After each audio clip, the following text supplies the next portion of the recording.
the Trib Live High School Sports Network, the official streaming partner of the WPIAL, featuring exclusive coverage of all playoffs and championships. Stretching across 10 counties, 2,000 broadcasts a year, live and forever archived. Trib, hssn.triblive.com.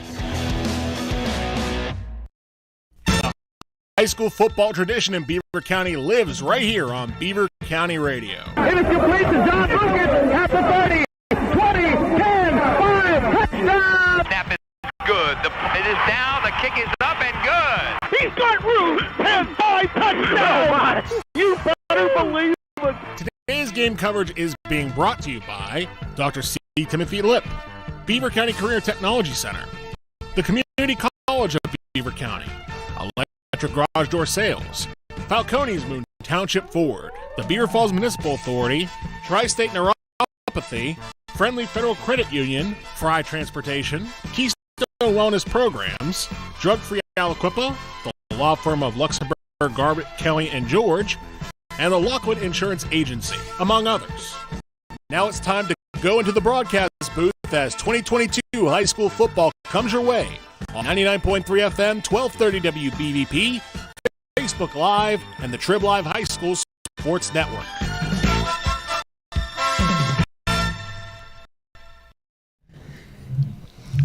It's a big one tonight in the Big 7 Conference. Welcome, ladies and gentlemen, our first Friday night in October football here on Beaver County Radio, 1230 WBVP, 99.3 FM, presented by St. Barnabas and the Trib Live High School Sports Network. Tonight in the Big 7, we have the Union Scotties, 4-2, 1-1 in the conference, and Rochester at 3-2, 2-1 in the conference, with John Parado by Barrickman also on site, manning the controls in the camera, Curtis Walsh and Mark Peterson, and our producer tonight is Matt Dursey. John, I know it's easy for us to promote, hey, this is an evenly matched game, may the team that makes the fewest mistakes win, but it seems like we got one of those tonight. Yeah, we really do. You're right, evenly matched teams and good teams. Union 4-2, Rochester 3-2. Rochester opting to scrimmage in week 0 rather than playing, so that's why they have one less game. And you look at both teams, you look at their losses, and they've lost to very quality foes. Rochester lost by 8 to Our Lady of the Sacred Heart, who clearly one of the better teams in the WPIL, and lost to Laurel, another good team, by 9, and kind of a tough loss for Rochester as they led in that game 21-6, but ended up losing 30-21. And you look at Union, and their first game was supposed to be against Mohawk, and you had the hazing incident of Mohawk. They canceled their first couple of games. So Kimney Balla, a name familiar to local sports fans, he had to scramble to find a game, and they played Canton from District 4 as opposed to Canton, Ohio. And they went to Canton, made the long trip over to north central Pennsylvania, and got beat 31-18. But Canton, one of the top teams in A-ball in the PIAA in the state rankings, so certainly nothing to be ashamed of with that loss. And then they played a good Laurel team the week before last, only lost by a touchdown, 28-22. So these are two quality teams, and teams that really could use a win here if they want to keep their hopes of winning the Big 7 alive. Well, John, you had the call last Saturday, Freedom and Western Beaver, so you were at the Rich Neoballa football field. Now you're broadcasting his son's game tonight. Kim Neoballa, of course, Rich, bless him, passed away a few months ago, and but Kim Neoballa, his first head coaching assignment, boy, did he learn under one of the best in Bob Pelko, an assistant coach the last couple years at Mount Lebanon, winning the state championship last season, and now he brings his expertise to Union, and he seems like he's in I guess he is in mid-season form, because that's where we're at. We're actually past the mid-season for him, and Kim's doing a fine job. He really is. First year as a head coach, and he's got a wealth of experience. He tagged along with his father, Rich, all those years at Western Beaver. He was always there, always around practice, always around as a ball boy during the games. So, I mean, he's been around football his whole life. He played at Clarion, had a good college career. Then he coached at the college level for quite a while, and then he went to the high school level with Bob Palco, like you said, as defensive coordinator at Mount Lebanon. Now, finally, first time taking a head coaching assignment, and he's done really well stepping into Union, a tough spot. Stacy Robinson was the coach of the Scotties for a real long time, and anytime you replace somebody that's been somewhere for a long time, that's it can be a difficult assignment. But Kim has done well. He's 4-2 with a team that looks very much like a potential playoff team. And if Kim Neoball is in his rookie season, Gene Matzuk's in his 23rd, but I haven't heard him say he's retiring yet. Why not? He has 205 victories in his career. When you get to 200, you've really accomplished a lot on a high school gridiron. But it's been a mixed set of signals for Gene Matzuk. It's got to be very tough on him and the program. Parker Lyons, a fine quarterback, really since his freshman year, but he's been injury plagued, and his season came to a close a couple weeks ago with a knee injury. He's trying to groom a youngster in Jaden Norman. So far, the results have been encouraging, but Gene Matzuk, though, you have to give him a lot of credit for keeping this team afloat without his fine senior quarterback. Yeah, you really do, and I think anyone that knows Gene, especially as well as we do, Bob, me and you, over so many years have known Gene, not surprised. Gene's not the kind of guy to panic or get too upset when something bad happens, like losing your quarterback to an injury. Just very, very steady presence in the coaching world, for sure. All right, we're going to take this break for our Beaver County Career and Technology pregame show. We'll be back in a couple minutes. It's homecoming tonight at Rochester. Big one, Union and the Rams on Beaver County Radio and Trib Live Sports. I'm Tiani, and I'm equipped. Hi, I'm John, I'm a Bobcat. Hi, I'm Cassie, and I'm a warrior. I'm David, and I'm a warrior. Hi, I'm Dominique, and I'm equipped. This is Daniel from Hopewell, a proud Viking. Well, it's true that when it's game time, we might be on different sides. It's the other team that we are all part of. A team that will make a real difference once the season is over. That's because we are all training for a very long and profitable postseason at the Beaver County Career and Technology Center. For 45 years now, the Beaver County Career and Technology Center has been creating top-notch performers from all local Beaver County high schools. Our spirited recruits have made the starting lineup and performed like all-stars in many different fields. Why not join our team? Visit bcctc.org, celebrating 45 years as the best place to start a career. The Beaver County Career and Technology Center. If you're a parent that's already watched plenty of youth baseball or soccer games, you know the value of teamwork. Whether it's the team on the field or your team of family members at home, strengthening that group can pay off in many ways. Keystone Wellness Programs is offering their free Strengthening Families program in Beaver County for families of children ages 10 to 14. Learn how to increase family bonding and communications, all while having fun together. Visit KeystoneWellnessPrograms.org for details. I just love my Tyler Mountain Waterman. That's something I hear all the time. I'm Rick Cropper with Tri-State Waters, and we deliver everywhere in the tri-state area. Some even say our service is out of this world. Well, I'm not sure about that, but Tri-State Waters does deliver to Moon, Mars, and everywhere in between. No matter what direction your home or business is, we'll deliver and let you fall in love with your waterman too. Call Tri-State Waters at 724-774-4644. You're listening to high school football on Beaver County Radio, now in our 75th year of covering gridiron action. Coverage is being brought to you by Friendly Federal Credit Union, the Lockwood Insurance Agency, Balcones Moon Township Board, Electric Garage Door Sales, Fry Transportation, Luxembourg Garbett Kelly and George, Dr. C. Timothy Lip, the Community College of Beaver County, Keystone Wellness Programs, the Beaver Falls Municipal Authority, Drug Free Aliquippa, the Beaver County Career Technology Center, Tri-State Waters, Medic Rescue, and Beaver County Radio.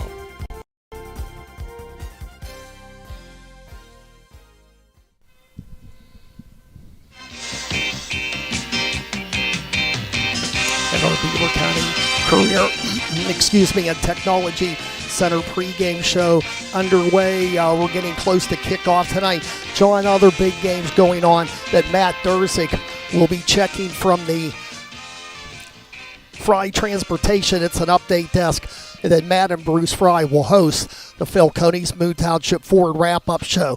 Aliquippa Blackhawk. We saw the Cougars last week. The competition doesn't get any easier this time around. No, absolutely. The Cougars had a rough time with Central Valley last week, losing 42-0, and another tough game tonight against Aliquippa. And it's tough to have to play two of the very best teams in the entire state in back-to-back weeks. So the schedule maker did not give Zach Hayward and his team very much favorable schedule, having them have to play in consecutive weeks. And next week, Blackhawk has to go to West Allegheny, so figure it out. Our coverage on WNBA tonight with Rob Matsey and Mike Azadi. And Peters Township at Moon, the lone 5A local game in 4A Central Valley. They're going for their 34th in a row at Montour. Montour, respectable program, but Central Valley would be the prohibitive favorite. Oh, I think so, too. It would be a pretty major, well, not pretty, it would be a major upset if Montour beat Central Valley. And again, that's quite a winning streak. And I think people have gotten so used to Central Valley winning. I don't know if people have actually stepped back and really appreciated what Mark Lyons and his program have done, winning that many games in a row. That's a very amazing feat. West Allegheny at Ambridge tonight. It's probably a do-or-die game for the Bridgers' playoff chances. Beaver at Avonworth. Avonworth's the table setter in 3A. Beaver would like to go down south a piece and bring home a victory. Yeah, I think they would, and I think that's a good matchup. I don't think Avonworth. Maybe in some circles, people would think Avonworth, should win the game possibly handily. But I think Beaver has gotten better as the season's gone on, and I think they'll give Avonworth all they can handle. And I would not be surprised if that's a close game. It could really go either way at the end. South Park visits Quaker Valley. Western Beaver at Riverside could be a good one up north at North Swickley Township. Elwood City, Dan Bradley going for his first conference win. New Brighton under new coach Tony Keltori is going for his first win, period. Yeah, a couple of programs playing a lot of young guys, kind of in that, I guess you would say, rebuilding mode, both programs. And, it's been a rough year for New Brighton. Elwood at least has a couple of wins to their name, and boy, that would be great to see for New Brighton's kids a chance to be competitive in this game and maybe pull out a win, because you work hard week after week after week, and you want to be rewarded for that hard work at some point. Other games of interest. Mohawk travels to College Hill to take on first place Beaver Falls. We'll be there. Bruce Fry and me tomorrow for homecoming. Geneva hosting Allegheny after a week off. That'll be at 2:30 airtime. Neshannock is at Freedom. That's a later start, as is Beaver Falls at 7:30. And in 1A tonight, Shenango at Southside. And a non-conference, Keystone Oaks at Hopewell, and we'll keep you. We even have a final score. People from New Brighton are happy. No, the Lions haven't kicked off or scored a TD, but their favorite son, Terry Francona, has led Cleveland, the Guardians, to a 2-1 victory over Tampa Bay to open the baseball playoffs. Absolutely, and every win counts, especially it's a best of three, so it's very pivotal to win that first game, and now they have a little bit of margin for error the rest of the series. You get behind 1-0 in a best-of-3 series, all of a sudden you're kind of hitting the panic button a little bit. Unfortunately, not the Pirates, but some team in Pennsylvania won today. Philadelphia beats the St. Louis Cardinals 6-3. Couple other games going on. We'll have football talk, high school that is, up till 11, actually till midnight, when Don Rebel hosts his Trib Live high school football scoreboard show. We're going to take a 2-minute timeout. We're getting closer to kickoff here on WBVP 99.3 and Trib Live Sports. Have you ever thought about where the football team would be without the quarterback? They probably wouldn't fare very well at all. Going through life with dental problems can be similar. That's because so much of what we do and how we interact and entertain with others is dependent upon good dental hygiene. If dental conditions have you sidelined, start by calling the right signals with dental care from Dr. C. Timothy Lip. Visit lipdentistry.com. Dr. C. Timothy Lip, your family dentist on College Hill and Robinson Township. Hi, this is Bob Barrickman here for Fry Transportation. When it comes to school buses in Beaver County, it sure is hard not to notice the shiny Fry Transportation fleet. Fry Transportation has been a local family-owned Beaver County business for over 30 years. As any successful football team must be dependable and reliable, these same qualities have made Fry Transportation a champion operation. Best wishes to all local teams and safe travels to the gridirons this season. From your friends at Fry Transportation. After any big game, people will be talking. This is Ellen Barras from Falcone's Moon Township Ford. The same is true when you get your new vehicle from Falcone's Moon Township Ford. Neighbors, friends, and co-workers will notice the new winning style reflected in the car, truck, or SUV you just got from Falcone's Moon Township Ford. Located on University Boulevard across from Robert Morris. Click and save at moonford.com and discover what the talk is all about. Falcone's Moon Township Ford, where friends send friends. Believe it or not, you can celebrate an international occasion without ever leaving Beaver County. This is Cindy Haladio from Friendly Federal Credit Union. That's right, we're celebrating International Credit Union Day on October 20th. Come in and find out why credit unions have played such an important role in providing financial services locally and around the world. Meet me and my friendly staff. Click friendlyfcu.org or follow us on Facebook and Twitter.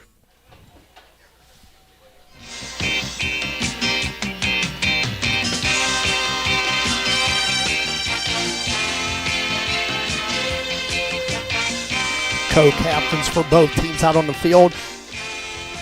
Uniforms resemble each other, both dressed in blue. Union in their road white with the blue trim. Rochester in their home blue with the white trim, and the coin toss will be flipped momentarily.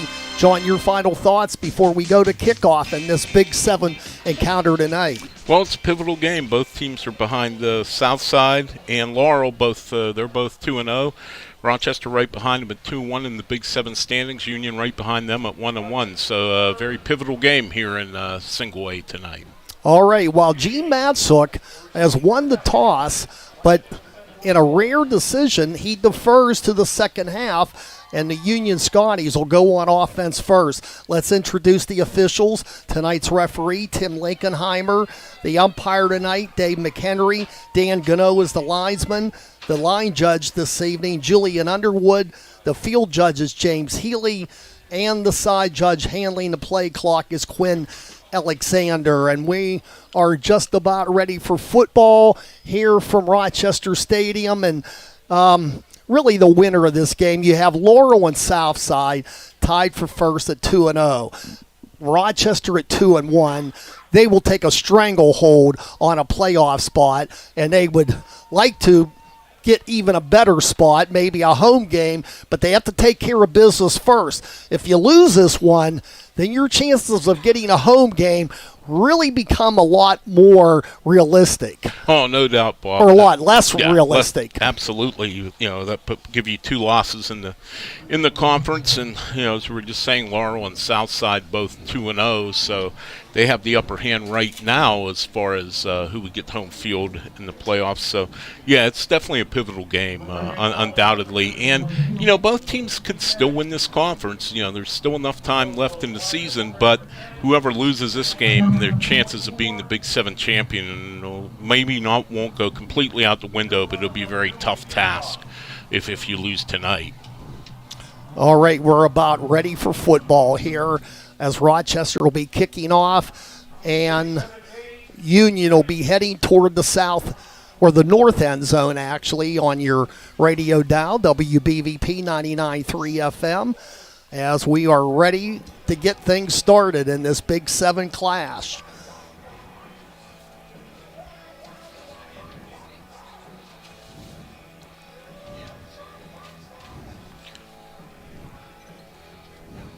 And ready to tee it up for the Rochester Rams is a guy who does a lot for this club.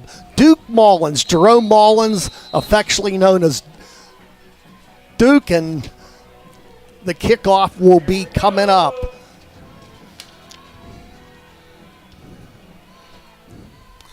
Kind of a line drive kick, and it's going to be fielded about the 17 and coming up to about the 35-yard line, and that's where this Union offense, led by their fine quarterback who can do it all, run, pass, Braylon Thomas, he's the guy the Rams have to keep a hat on.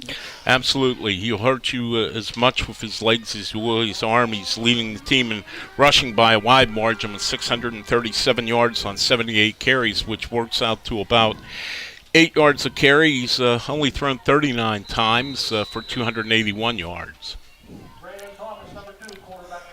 So Thomas, who just returned a kickoff, and he is the starting quarterback for these Union Scotties. Man in motion left, and there's already a flag on the field. That's going to be a motion penalty against the Union Scotties right outside of Newcastle. Kim Niabala, who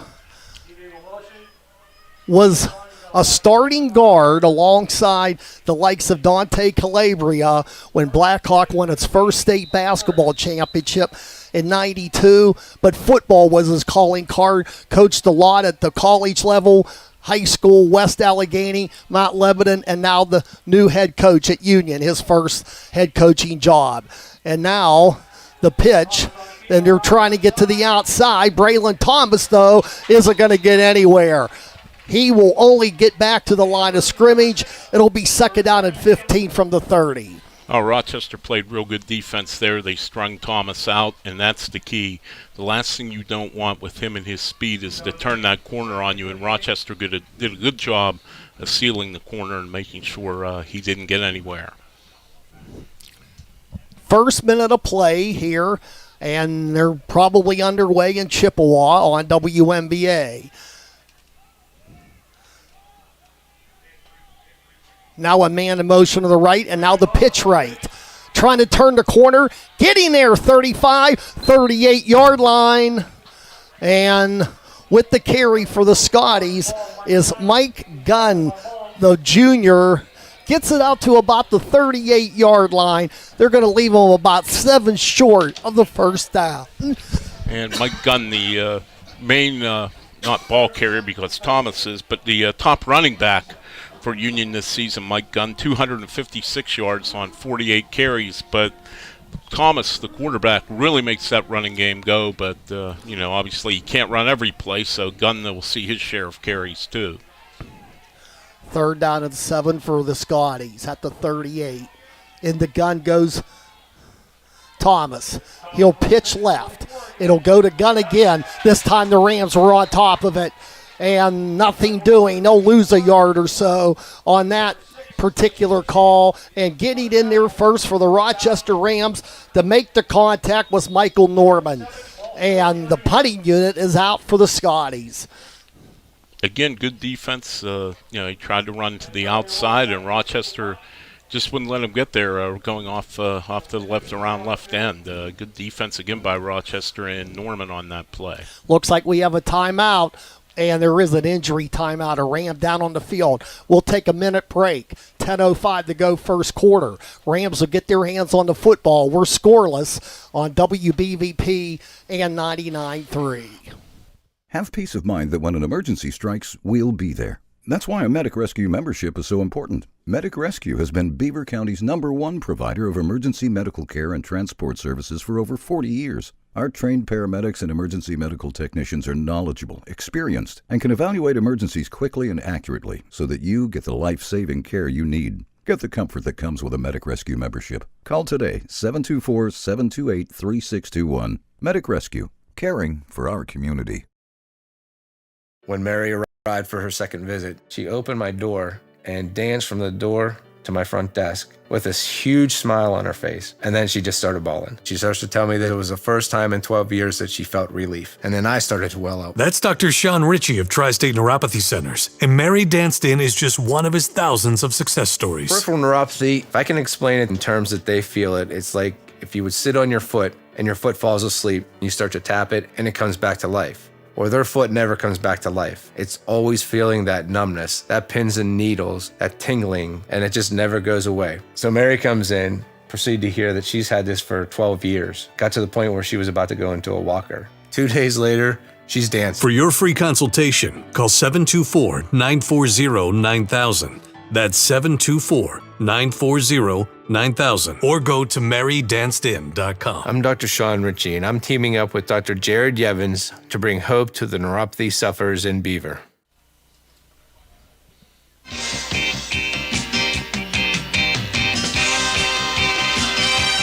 And the shaken up ramp was Logan Lyons, and he's walking gingerly off the field under his own power. Rochester will get their hands on the football, John. Yeah, and they should get decent field position.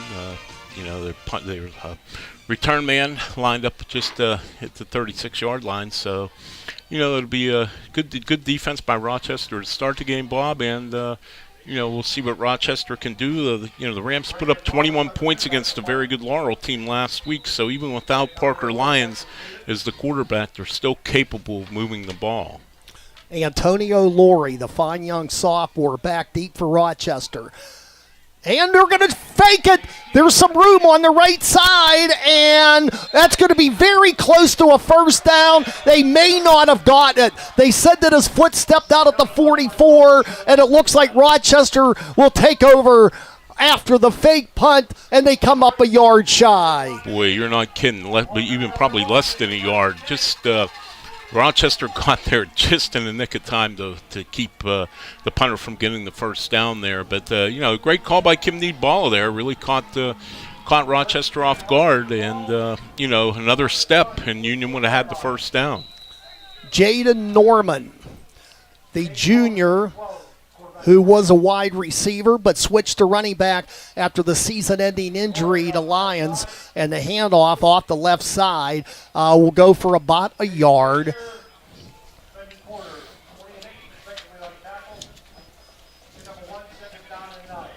And that was Antonio Laurie with the tote.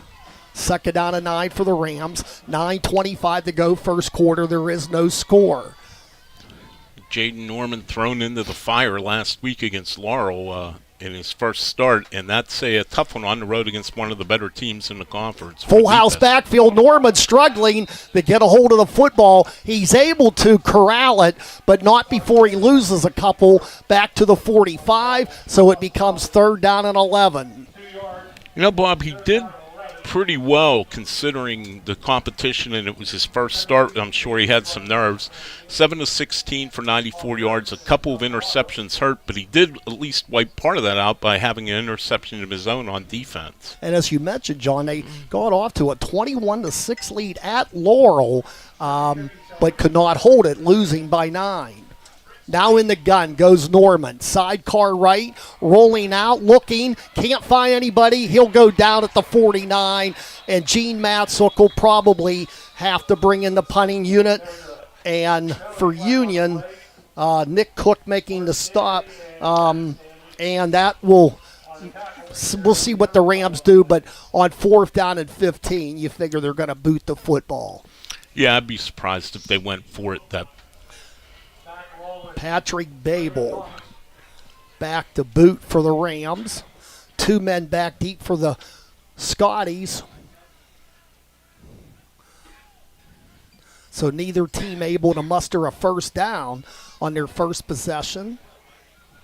And this time the kick, a short one, and it's fielded. There is a marker, I believe. Yes, there is. And coming down the sideline, outstanding return by the Scotties in the name of Mike Gunn, but this you would have to believe is coming back, John. Yeah, where they threw the flag, it was right in the area of holding or an illegal block or something, right directly on the 20-yard line. The flag line, and we'll get the signal here shortly. So that nullifies the fine return of about 25 yards. And instead of having the ball near midfield, the Scotties will be backed up inside their own 20-yard line. Yeah, a good punt by Rochester, and but also a good return by Union. So Rochester catching a break there with the penalty, because Union Gunn had a nice return, got them out almost to midfield, and now the Scotties are backed up. This is going to put the ball back at the 10. So Union giving up 40 yards in field position because of the penalty. So the Scotties offense on the field for the second time tonight. Working out of the I formation, Braylon Thomas, the junior quarterback. And the draw, looking for some room to the outside, and there's very little to muster for Gunn. He might have gotten a yard. We'll call it second down and 10. So far, Rochester's defense playing well, really pursuing well, kind of gang tackling, everybody running to the ball, and Union just not able to move the ball past the line of scrimmage much. So Rochester's defense really setting the tone here in the first 5 minutes, or I should say 4.5 minutes of this game tonight. Well, Aliquip off to a strong start, says Matt Durzik, leading Blackhawk on WNBA 14-0, and Elwood City has taken a 6-0 lead at New Brighton. No scores from Fry Transportation. And now we have another marker. And we're going to have an encroachment call lining up in the neutral zone, Rochester. So the Scotties do get 5 yards. It'll be second down and 5. Yeah, kind of a pre-snap mistake there by Rochester, but they happen sometimes. And the one thing, Bob, getting back to Union not being able to run the ball so far, we saw this with Rochester earlier this year when they played New Brighton. Their front four is really good. They're very they have good size, and they're very active, and they do a good job of stuffing the run. Out of the I formation, second man through the tailback, and they get about 3. That's going to bring up third and short for the Scotties, just inside the 19-yard line. They'll need about 1.5 yards to move the chains. Yeah, I would. It'll be interesting to see what they do here. I would think they'll keep no frills. The old Rich Need Balla off tackle play from years ago. We'll see if Kim follows his dad's footsteps, but I don't think they're going to get too fancy here on 3rd and 2 at their 18. Looking for our initial first down of the game. Sidecars to both the left and right of Thomas. Thomas will keep it. Thomas looking for the first down, and it just depends on where they spot it. It's right at the 20. That might be good enough. Let's see.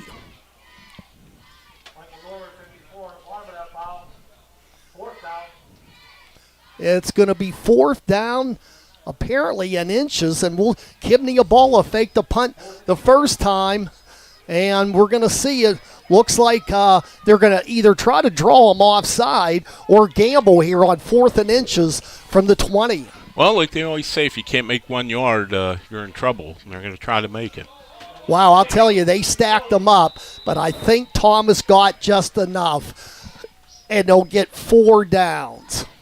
Good push forward by the Union line there. They just kept driving Rochester back just enough to get the first down. You got to give Kim the ball a credit. I mean, it's like I said, it's only 1 yard, but when you're at your 19-yard line, if that doesn't work, then you've almost basically given the other team a touchdown or a very good shot at a touchdown. So give him credit. He's going for it. He's gambled on the punt and now on the 4th and 1. So the Scotties get a fresh set of downs at the 20.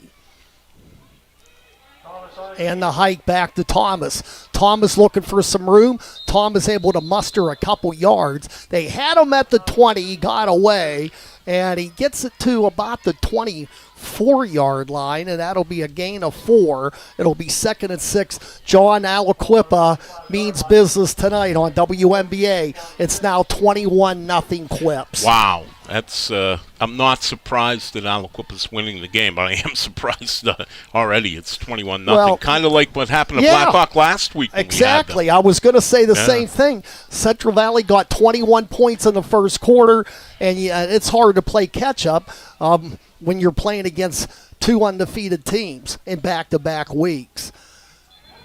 Now there's movement, and this is going to cost the Scotties 5.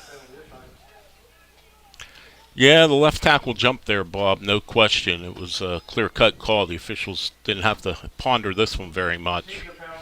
And, it's got to be a little frustrating. It seems like both teams so far, not that there's been a lot of penalties, but when there has been, they've come at inopportune times. And now Union will have it 2nd and 11 at its 20. And we'll see what Kimney Balla downs up here. With the 2nd and long. Couple more scores from Matt. West Allegheny has taken a 9-0 lead at Ambridge. Peters Township 7-0 over Moon from Fry Transportation. Now we have a whistles time and a timeout, Moon. Well, we got to pay some bills. We'll take a minute break. Union and Rochester scoreless on WBVP and 99.3. It's football season, and if you can see the Aquaman of Beaver County heading deep on a fly route to the end zone, it shouldn't surprise you. This is Jim Riggio, the Aquaman of Beaver County from the Beaver Falls Municipal Authority.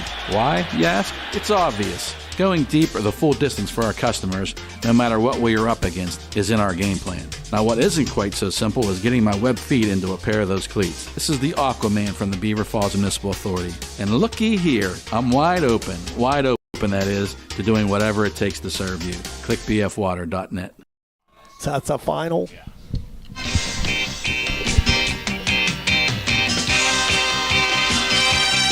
All right, John Prado covers baseball all year for the Pirates, and he tells us that the playoffs have gone the way of the Mariners. Seattle shuts out Toronto 4-0.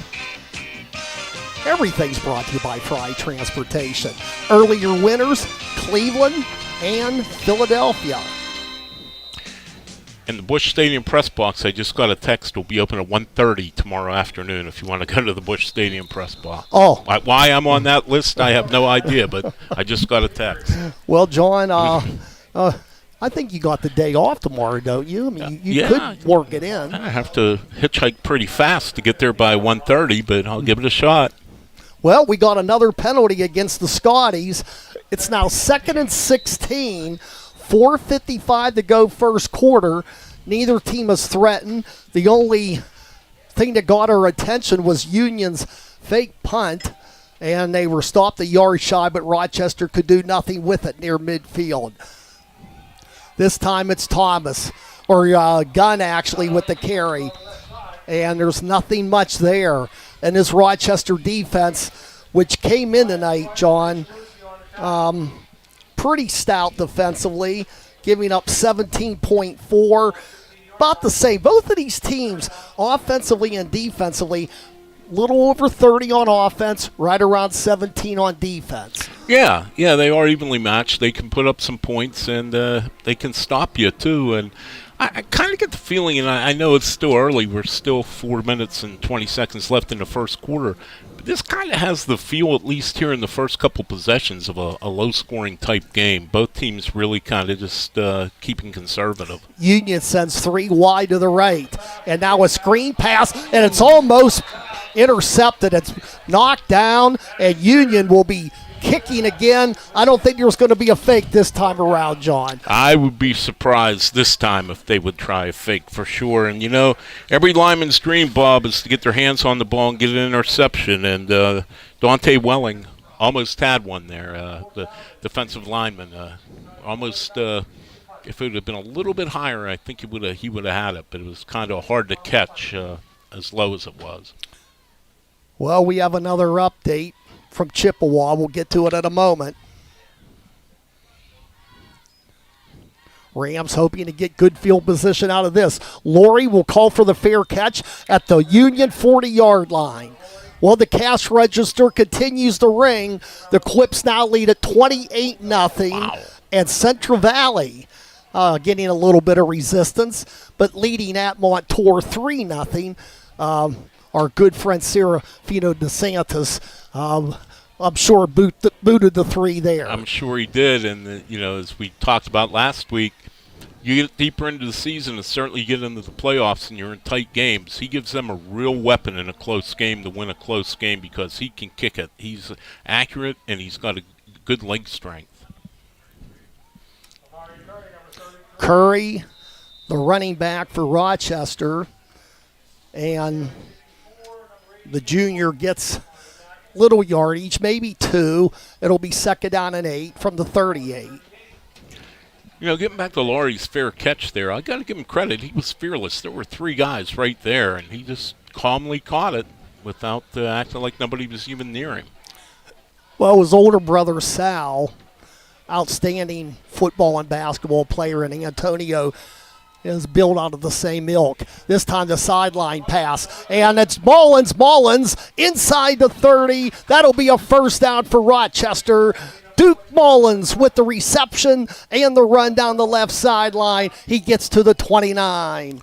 Really nice design play there, Bob. Nice little quick out, just a few yards past the line of scrimmage. And, Mullins had some blocking, and Mullins did a good job of bullying his way and getting a couple extra yards before finally being taken down. Actually, they'll give him to the 27-yard line. So Rochester easily the deepest penetration in this game thus far, and they'll send a receiver to the right in Don Guido.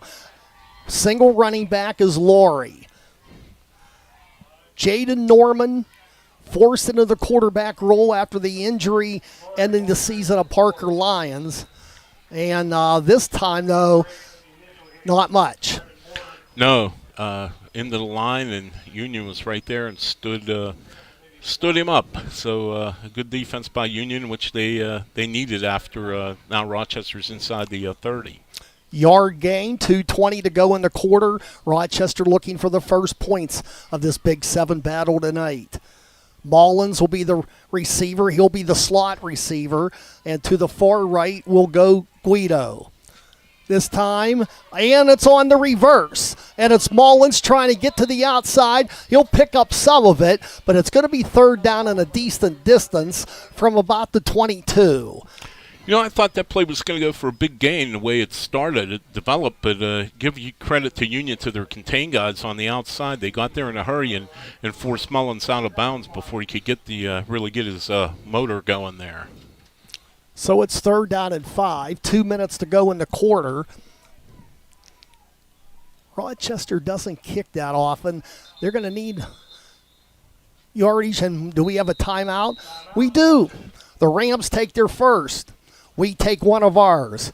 Rochester, 3rd down and 4. When we come back, no score from Rochester Stadium on WBVP and 99.3 with Trib Live.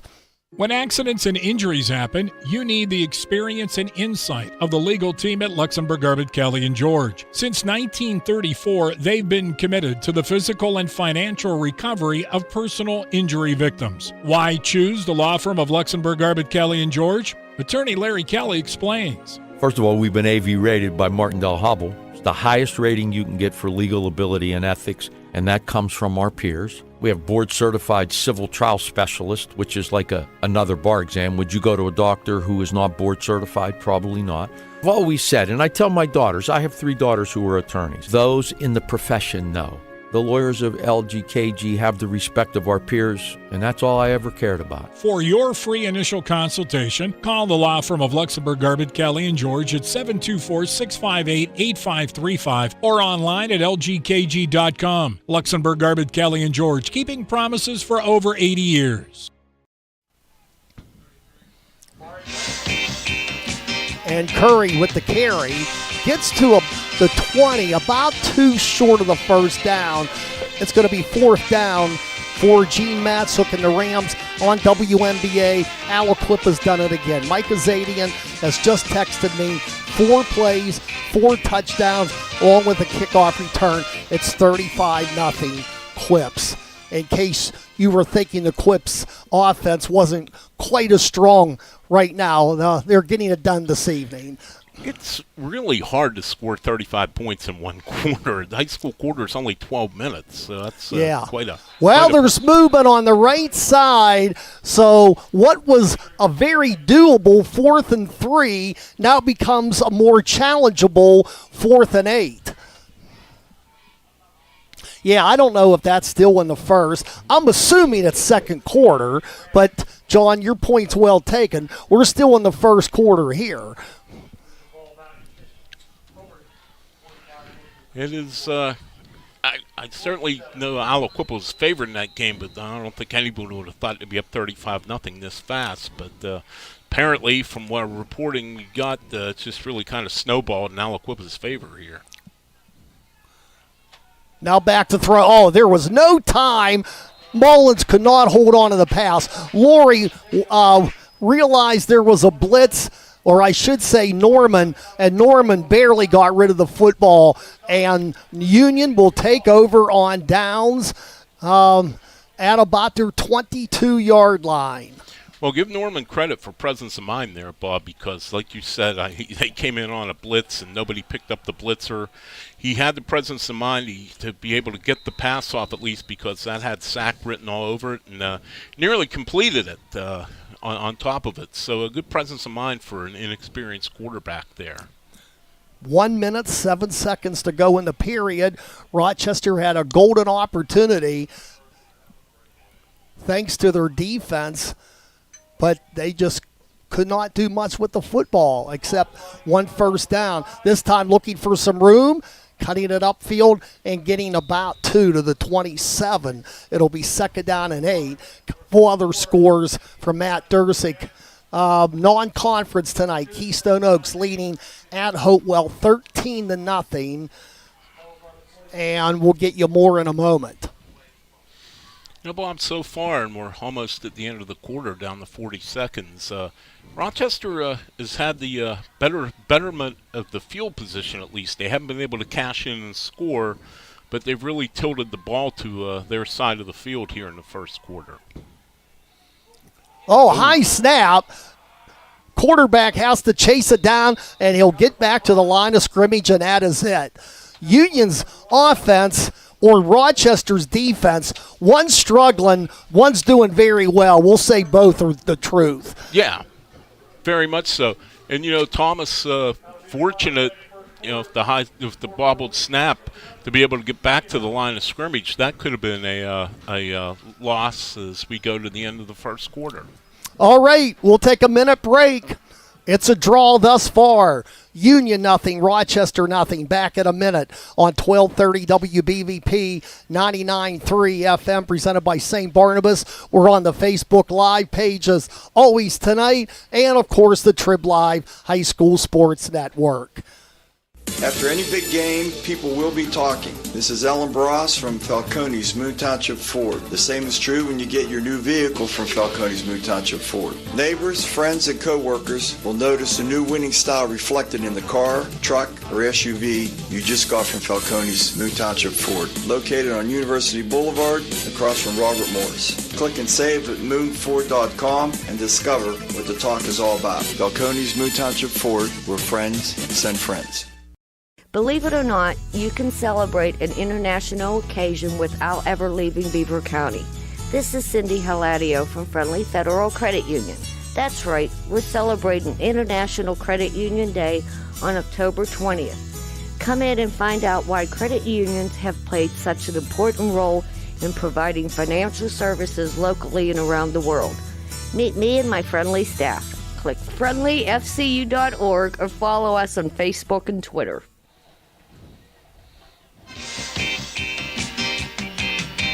After the first period ends, we start the second. 3rd and 8 for Union. There is no score. Thomas off the right side. Won't get quite enough for the first down. He'll be stopped at about the 31. So it's going to be another 4th down for the Union Scotties. Interesting score. Beaver 3, Avonworth 0.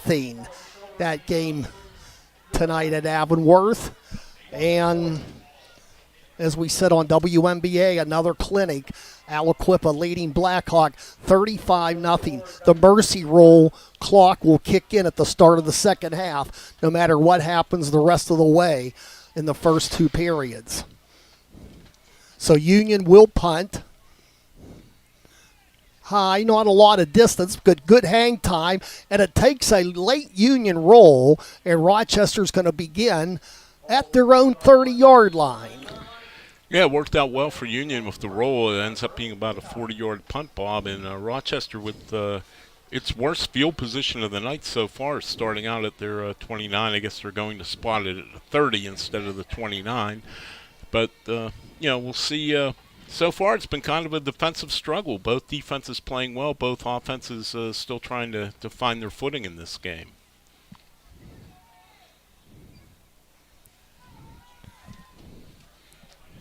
Matt Dursey continues to get the scores for us, even as a Penguin score for us. 2-0 leading Buffalo. They're not yet playing for keeps. This time an explosive run by Antonio Laurie up to the 47-yard line, and a first down for the Rochester Rams. That's a pickup of about 22. Yeah, nice run by Laurie there, and funny, I just said neither team been able to get their footing on offense, and Laurie certainly got Rochester's footing there with a big run to get them out to near midfield at the 47, and maybe that's the spark Rochester needs to get its offense rolling here.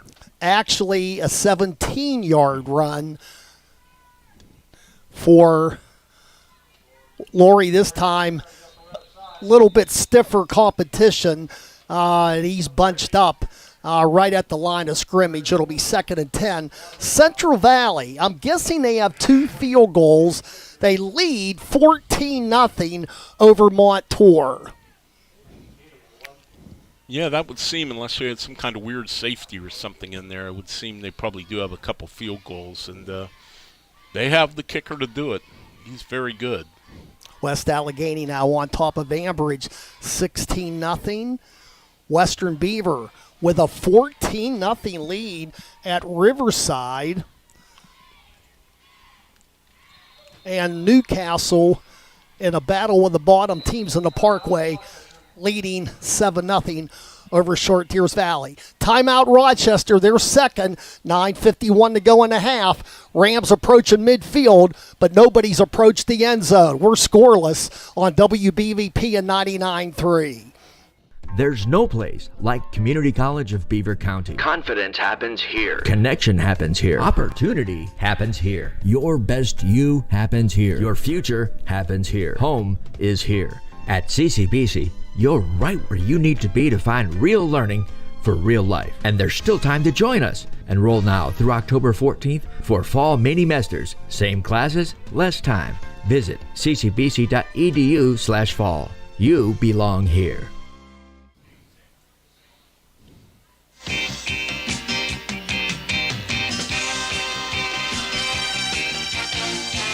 So following the Rochester timeout, Rams have a 2nd and 9 from their own 48.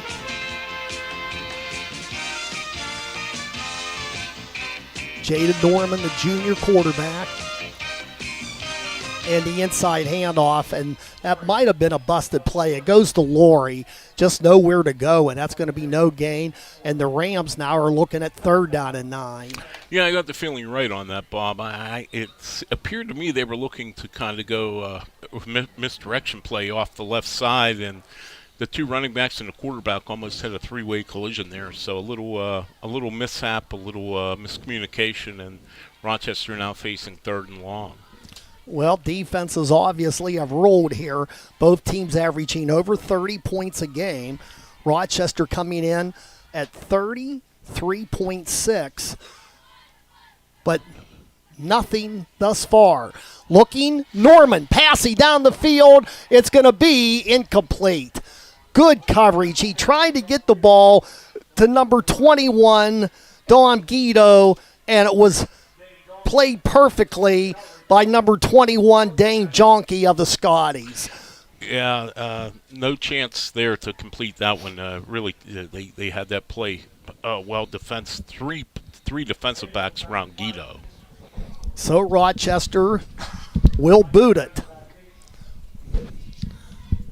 And the Scotties will get their chance to break this tie.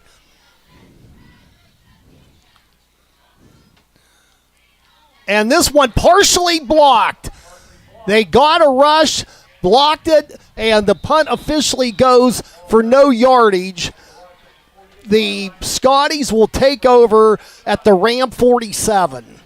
Well, neither team had a really big break, a turnover or a special teams mistake, and that's the first one. And Union, with its best field position of the night, as far as starting a drive at the 47, it looks like the Rochester 47. So, the longer this game goes, the more you start to think whoever gets a break or two, it's really going to get the upper hand in this game, and maybe this is it for Union.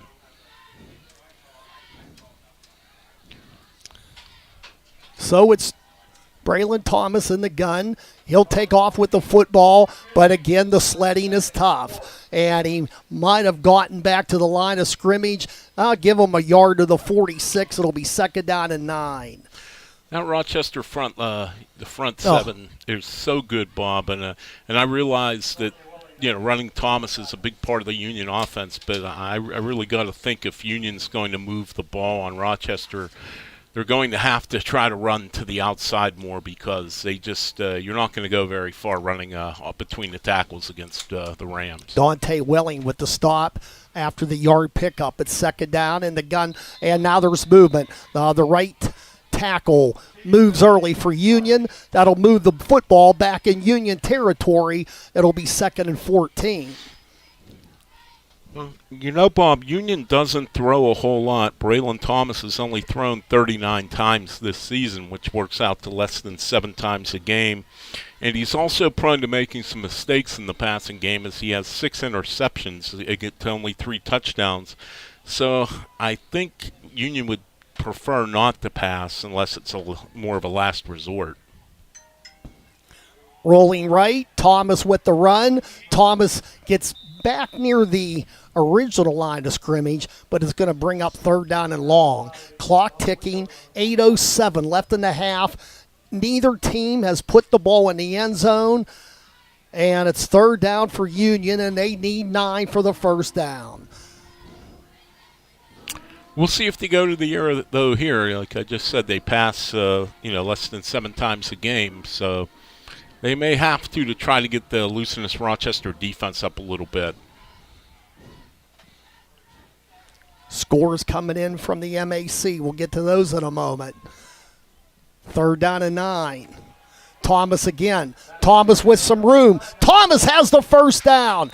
He had the block that he needed on the right-hand side, and he goes inside the 35, and it's a fresh set of downs for the visitors from nearby Newcastle. Well, big play there by Thomas, and really, Rochester has done a really good job so far in this game of bottling him up, and that's really the first sizable run he's had in this game, and that boy Union really needed it in that situation.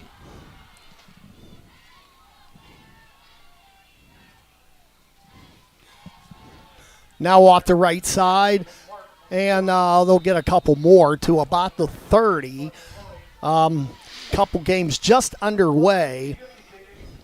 Beaver Falls, they kicked off at 7:30. They already lead Mohawk 22-0. Neshannock's taking an 8-0 lead in the other late start at Freedom. Western Beaver now leading Riverside 21-0. That's kind of a shocker. Not that the Golden Beavers are winning, but by the margin. Yeah, it really is. I didn't think it would be that lopsided. In the gun. Back to throw, and it's overthrown. Good defense by the Rams. It'll be 3rd down and 7 as we approach the midway point of the 2nd period. Still scoreless. Bob, getting back to Western Beaver for a second, me and Mike Azadian, my favorite Armenian broadcaster, had the game last week, and Western Beaver beat Freedom 18-6, but it was really hard to get a gauge on either team because they played in really bad conditions. It rained steadily almost the whole game, and it really limited both teams to what they could do offensively. Well, there's going to be a Dead ball foul against Union. And did Rochester accept the penalty to make it second down all over again? Yes, they did. All right, it'll be second down in about 12. 6:22 left in the first half. Thomas on the keeper, but Thomas trying to get to the outside, and he is going to be stopped just inside the 35. We'll give him the 34. It's going to be third down and long for Union. And, again, Rochester, it seemed like beginning of this drive, Thomas was able to get a few decent runs, but Rochester's tightened that up again now and shut down Thomas on that play. So Thomas has 3 receivers to the short side right. He bobbles the football, and he's going to be sacked all the way back to midfield. Oh, brother. Now, Rochester's claiming they have the football. I don't know if the Rams are going to get their wish because they were dragging Thomas for quite a while. I don't think they're going to get the turnover, but they do get the big sack, and that'll bring the punting unit on for the Scotties. A big loss there, about 20 yards, and all of a sudden it's going to be fourth and about 100. Not quite 100, but it sure seems like it. Fourth and very, very long, and I don't think we're going to have a fake punt this time either after the very first time Union went into punt formation tonight. Missed it by a yard, and it kind of changed the complexion of the game, even though the Rams have yet to score as well. Good snap. Kick. A low liner, and it's not going to take much of a roll. It's going to roll dead at about the 20, however. So the good news for Union is that it kept the ball out of Laurie's hands. Yeah, and I guess, all things considered, after you just took a 20-yard sack, it's probably the best you could hope for to put Rochester on its 20, because now they certainly have a long way to go here on a night where they haven't moved the ball a whole lot, and neither is Union here in the first quarter and a half. Unless something happens in the next 5.5 minutes, we won't need much time to recap the scoring tonight. We will have the interview, Don Rebel and Chris Harlan from Trib Live tonight.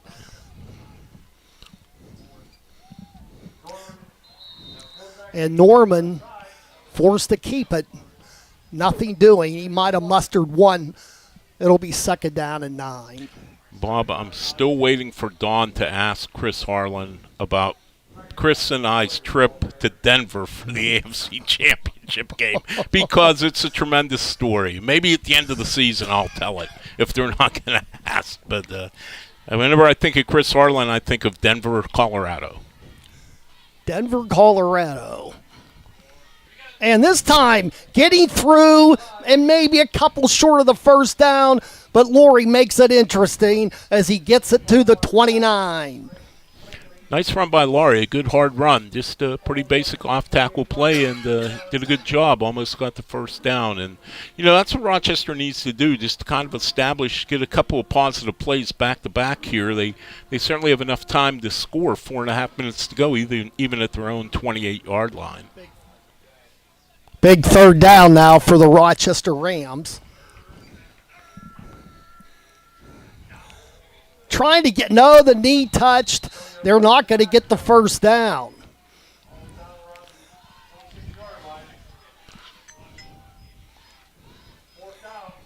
Fourth down and about 4 for the Rams. And 4 minutes to go in the half. And they will bring in the punting unit. They play some music to fire up the team in the crowd. It sounds like a baby whale is coming down the Ohio River at first. Kind of startles me, catches me off guard, but we'll see what Rochester's defense is going to have to go back out on the field here, or try to get out of their own territory at least. Well, we have a marker on, actually a timeout. Rochester has used its final timeout. We'll take a minute break. We're still scoreless on 12:30 and 99-3. I just love my Tyler Mountain Waterman. That's something I hear all the time. I'm Dave Logan with Tri-State Waters, and we deliver everywhere in the Tri-State area. From North Sewickley to South Heights, we deliver from East Liverpool to West Mayfield. We even deliver to the island, well, Neville Island that is. No matter what direction your home or business is, we'll deliver and let you fall in love with your waterman too. Call Tri-State Waters at 724-774-4644. Insurance doesn't adequately describe what we sell. This is Michelle from the Laughlin Insurance Agency. Sure, affordable insurance is the means that allows us to do it, but what we really provide at the Laughlin Insurance Agency is peace of mind. It's true. Worrying about risk can take the fun and joy out of almost everything. We see every day how having peace of mind can lead to more enjoyment, which, last time we checked, is a fairly priceless commodity. Make life more enjoyable. Visit LaughlinINSAgency.com.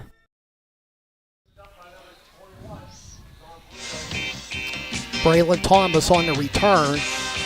Gets about 10. Actually, they'll give him about 13 on the return.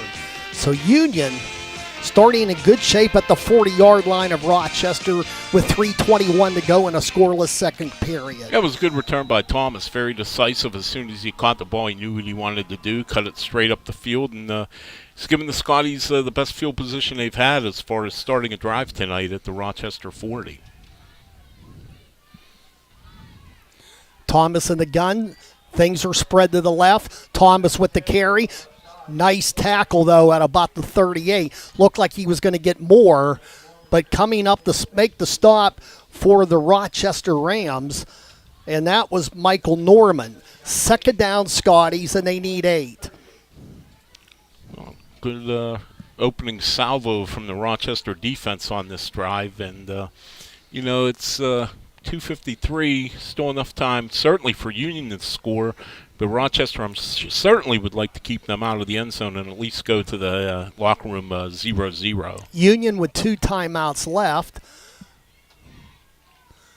And the pitch out to the right side to Gunn. Gunn trying to follow some blockers, but there's not a whole lot of room.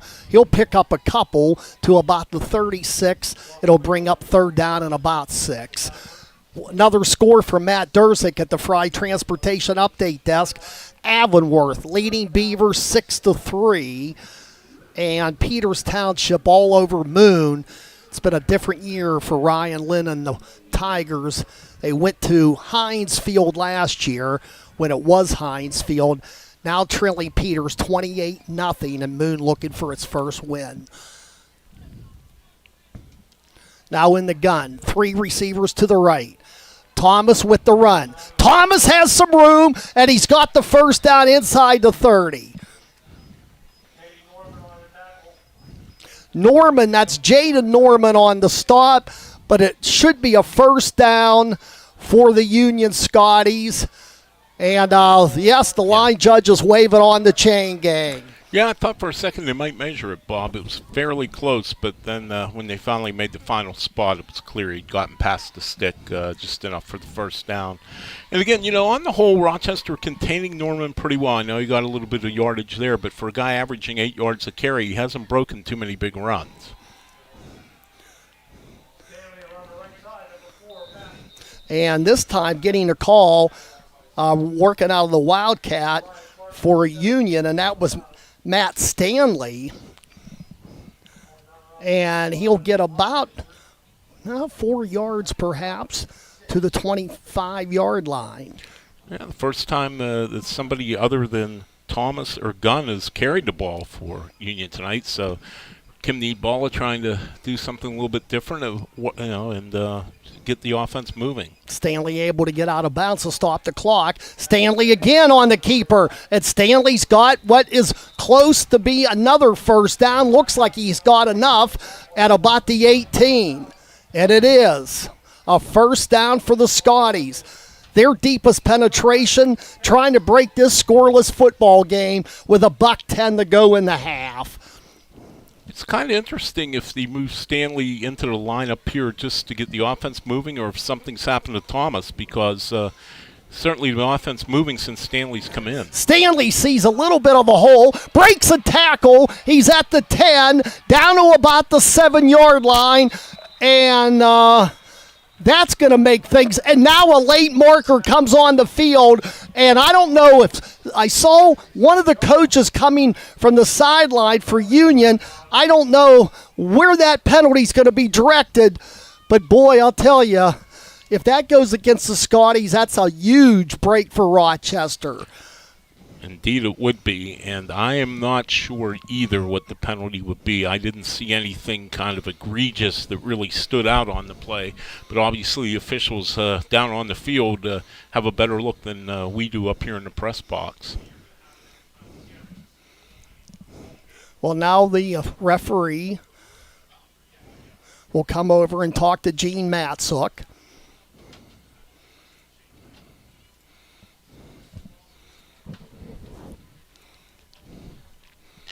And we'll get to the bottom of it. Looks like Gene's weighing his options. I would have to believe that it's against Union. It sure seems that way, and it would be it would definitely hurt the Scotties' chances of scoring here as they're down to 50 seconds, and they call a holding call against Union. And that nullifies the nice run. You know, again, I didn't. Oh, my goodness. Are they going to get him twice? I think there might have been unsportsmanlike conduct, too, I think.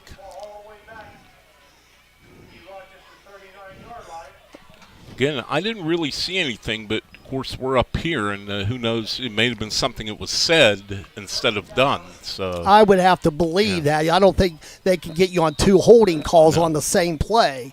So this ball goes all the way back to the 39 with 43 seconds left in the half. And Union, which was looking good to get a score, now it's a remote possibility. Back to throw now is Thomas. He'll air it out on the screen. They'll get some yardage down to about the 30-yard line. And that will stop the clock with 26 seconds to go in the half. Yeah, that was a big series of events against Union there, and boy, Rochester's got to feel fortunate because it looked like Union was going to be inside the 5-yard line and going to punch in the game's first score, and now, knowing Union's lack of much of a passing game, Bob, it would seemingly be that we're going to go into halftime with no score.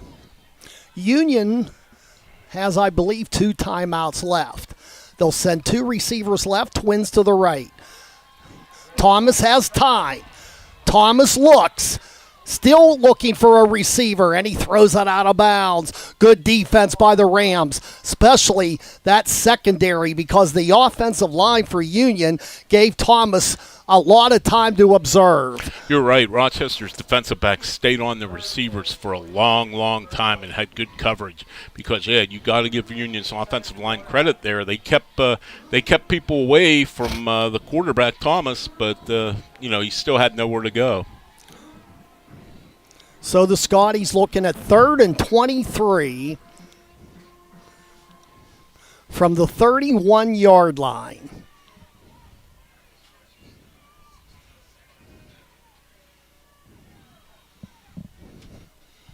$16 seconds to go in the half. Maybe time for 3 plays. Pass over the middle. It is caught. And now they're down to about the 18. Don't know if they have the range or if Kimney. But now the clock is showing, is it 8 seconds or 0? 8 seconds left in the half. Union's coaches, I think rightfully so, he did call timeout right away. Union popped up and called a timeout, and they got it. And I don't know if they're going to put a little bit of time back on the clock or not, Bob. We'll see. Well, I'll tell you, John, that 8, there's definitely a light out because that is not a clear 8 on the board. But it's hard to believe that play would have taken all 16 seconds. Yeah. Yeah, I'm pretty sure it's 8. That's what I'm going to go with anyway. So Union down to 1 timeout.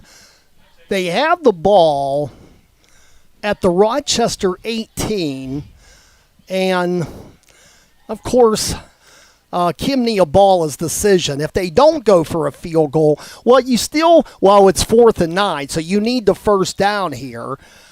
And I don't see any sign of a place kicker coming out. Well, they haven't kicked a field goal this year, and neither has Rochester, so that leads me to believe they probably don't have anyone that they would think could kick what would be probably about a 35-yard field goal.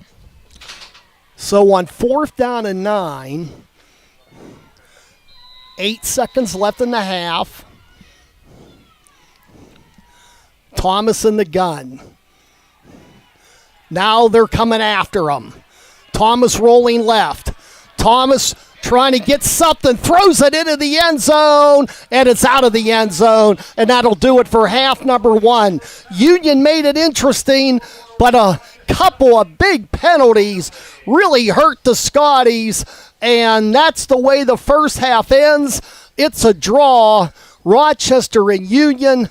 You would think the Rams offense would suffer a little bit because of the season-ending injury to the Lions. You have to give Rochester's defense a lot of credit, though, John, holding this team scoreless, a team averaging 30 a game. Yeah, they have. They've played very well, and then, sometimes over the course of a 48-minute game, you need to catch a break or two, and they got the break there when Union had the double 15-yard penalty that pushed them, looked like they were going to be right on the doorstep of the goal line at about the 3, and all of a sudden they're back at the Rochester 40. But no doubt, Rochester's defense has played well, and Union's defense has played well. And, Rochester, obviously, part of it is having an inexperienced quarterback and Jaden Norman taking over for Parker Lyons, who injured a knee a few weeks ago. And, they haven't really been able to get a whole lot going offensively, but both teams playing well defensively. And you start to get the feeling, Bob, that some kind of break is going to decide this game, whether it be a turnover, a blocked punt, maybe a big play on special teams, a punt or a kickoff return, because, we talked about this early in the pregame, that these two teams were evenly matched, and they are evenly matched at 0-0, and, it's not for a lack of offenses. I think it's good defense is what's really impressed me. All right, we're going to take a 2-minute timeout. Halftime getting underway. We'll have our halftime segment with Dawn and Chris.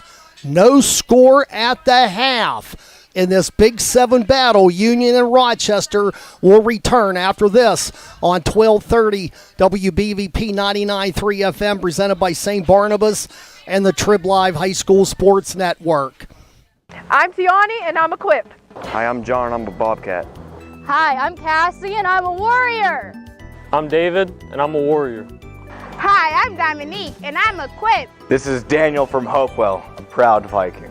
Well, it's true that when it's game time, we might be on different sides. It's the other team that we are all part of, a team that will make a real difference once the season is over. That's because we are all training for a very long and profitable postseason at the Beaver County Career and Technology Center. For 45 years now, the Beaver County Career and Technology Center has been creating top-notch performers from all local Beaver County high schools. Our spirited recruits have made the starting lineup and performed like all-stars in many different fields. Why not join our team?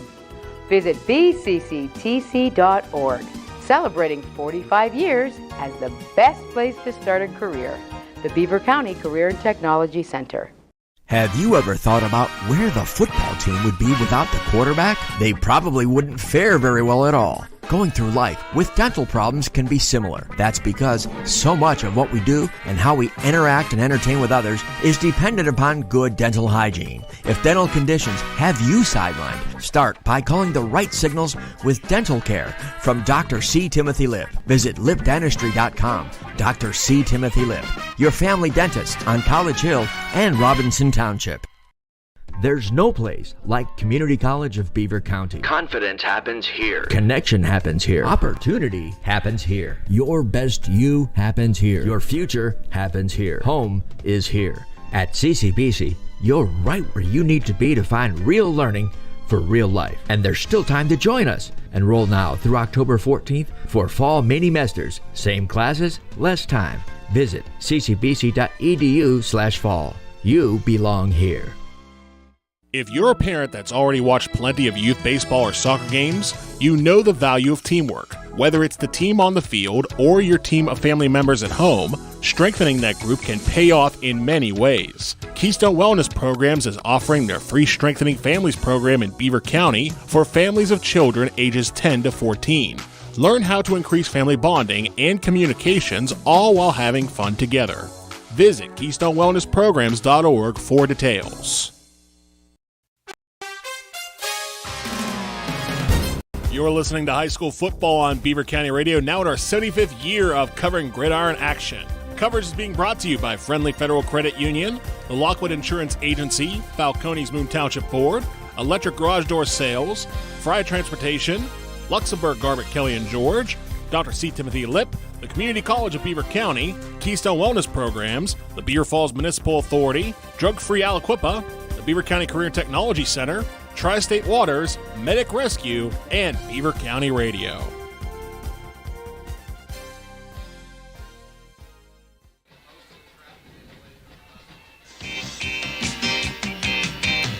And it's halftime here at Rochester Stadium for homecoming. Well, John Perano, I was hoping to say my voice a little bit tonight, but running a little bit of a cold, and the Rochester and Union defenses have obliged. They've given up nothing. We have nothing to recap. The only thing I can tell you, there's still no score. Here's the scoring recap, Bob. And that's it. All right. I'm glad you confirmed. All right. Union got very close on its last drive, but 2 penalties on one play did in the Scotties. They just didn't have enough time to get in the end zone, and that's where we are. We are scoreless at the half. The Union Scotties and the Rochester Rams. Somebody's going to win. We know that. We just can't tell you what time it's going to happen. But it is 0-0 on WNBA. Well, there were 3 teams on Beaver County Radio that haven't found the end zone tonight. The third one is Blackhawk, but Aliquippa's found it, I'm assuming, 7 times. They lead at 48-0. Another clinic for the defending state champions. They really are putting on a clinic, 48-0, and they struggled to beat West Allegheny a few weeks back, and they really had to pull that game out at the end. But other than that, they really haven't been challenged very much. And you hate to look too far ahead, but it's not that far ahead now. It looks like them and Central Valley are on a collision course to be undefeated when they play each other here in a couple weeks, which should be a good ball game. I would think so. All right, we're going to take a 2-minute timeout, and then we're going to roll right into the halftime segment. Trib Live's Don Rebel and Chris Harlan. They'll talk about football in the WPIL tonight. Not much to talk about here unless it's defense. It's Rochester 0, Union 0. 2-minute break, then the segment coming up on Beaver County Radio and Trib Live Sports. When accidents and injuries happen, you need the experience and insight of the legal team at Luxembourg Garbett Kelly and George. Since 1934, they've been committed to the physical and financial recovery of personal injury victims. Why choose the law firm of Luxembourg Garbett Kelly and George? Attorney Larry Kelly explains. First of all, we've been AV rated by Martindale Hubble. It's the highest rating you can get for legal ability and ethics, and that comes from our peers. We have board-certified civil trial specialist, which is like another bar exam. Would you go to a doctor who is not board-certified? Probably not. I've always said, and I tell my daughters, I have 3 daughters who are attorneys. Those in the profession know. The lawyers of LGKG have the respect of our peers, and that's all I ever cared about. For your free initial consultation, call the law firm of Luxembourg Garbett Kelly and George at 724-658-8535 or online at lgkg.com. Luxembourg Garbett Kelly and George, keeping promises for over 80 years. Hi, this is Bob Barrickman here for Fry Transportation. When it comes to school buses in Beaver County, it sure is hard not to notice the shiny Fry Transportation fleet. Fry Transportation has been a local family-owned Beaver County business for over 30 years. As any successful football team must be dependable and reliable, these same qualities have made Fry Transportation a champion operation. Best wishes to all local teams and safe travels to the gridirons this season. From your friends at Fry Transportation. Hello, football fans. This is Zach Vanderhout with Tri-State Waters, a proud sponsor of local high school sports for over 40 years. I'm the guy behind the scene that makes sure our Tyler Mountain 100% natural spring water gets delivered to your doorstep. We have a wide variety of water coolers to fit your decor. Call Tri-State Waters today at 724-774-4644, 724-774-4644, and tell them Zach sent you.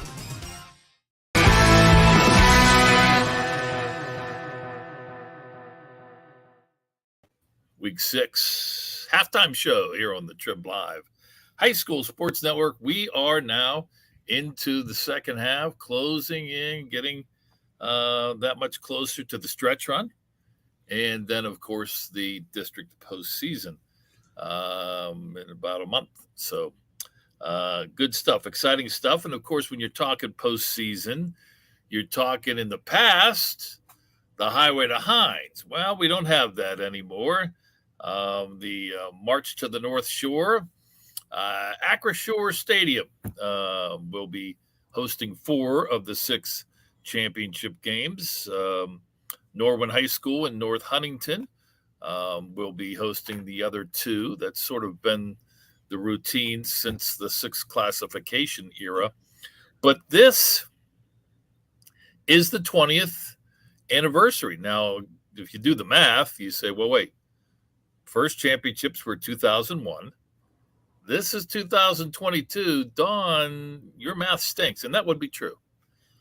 But Chris Harlan, the fact is, of course, 2 years ago we had no championships on the North Shore. So 20 years at the facility on the North Shore, Heinz Field, Acrashore Stadium, WPIL championships. And just so many great games, so many outstanding performances. So that's sort of going to be our focus here on this edition of the halftime show. Some of the great players, some of the great performances in those 20 years. Yeah, for me, when you think back on those 20 seasons of championships, one performance that kind of jumps out, it's just a bunch of them. One jumps out to me is Central Valley's Jordan Whitehead. 2014, he was there, led them to a win over West Allegheny. And I think really what sticks out, he had 3 touchdowns, but he had one later in that game. It was a 55-yard catch and run that was just an amazing one that showed, everything that Jordan Whitehead was and went on to be at Pitt and now in the NFL. One of those plays where he caught the ball and he slipped one tackler, ducked another, spun his way free and ran down the sideline 55 yards. To me, that one stands out, that performance, 3-touchdown game for him. And I think there's a history of that when you look back of some of the best players we've seen in Western Pennsylvania. When they get to that stage, a lot of them put up big-time performances at that stage. Some other ones immediately come back. Steve Breston, I think if you go back to 2001, that was the first year of the games at Heinz Field.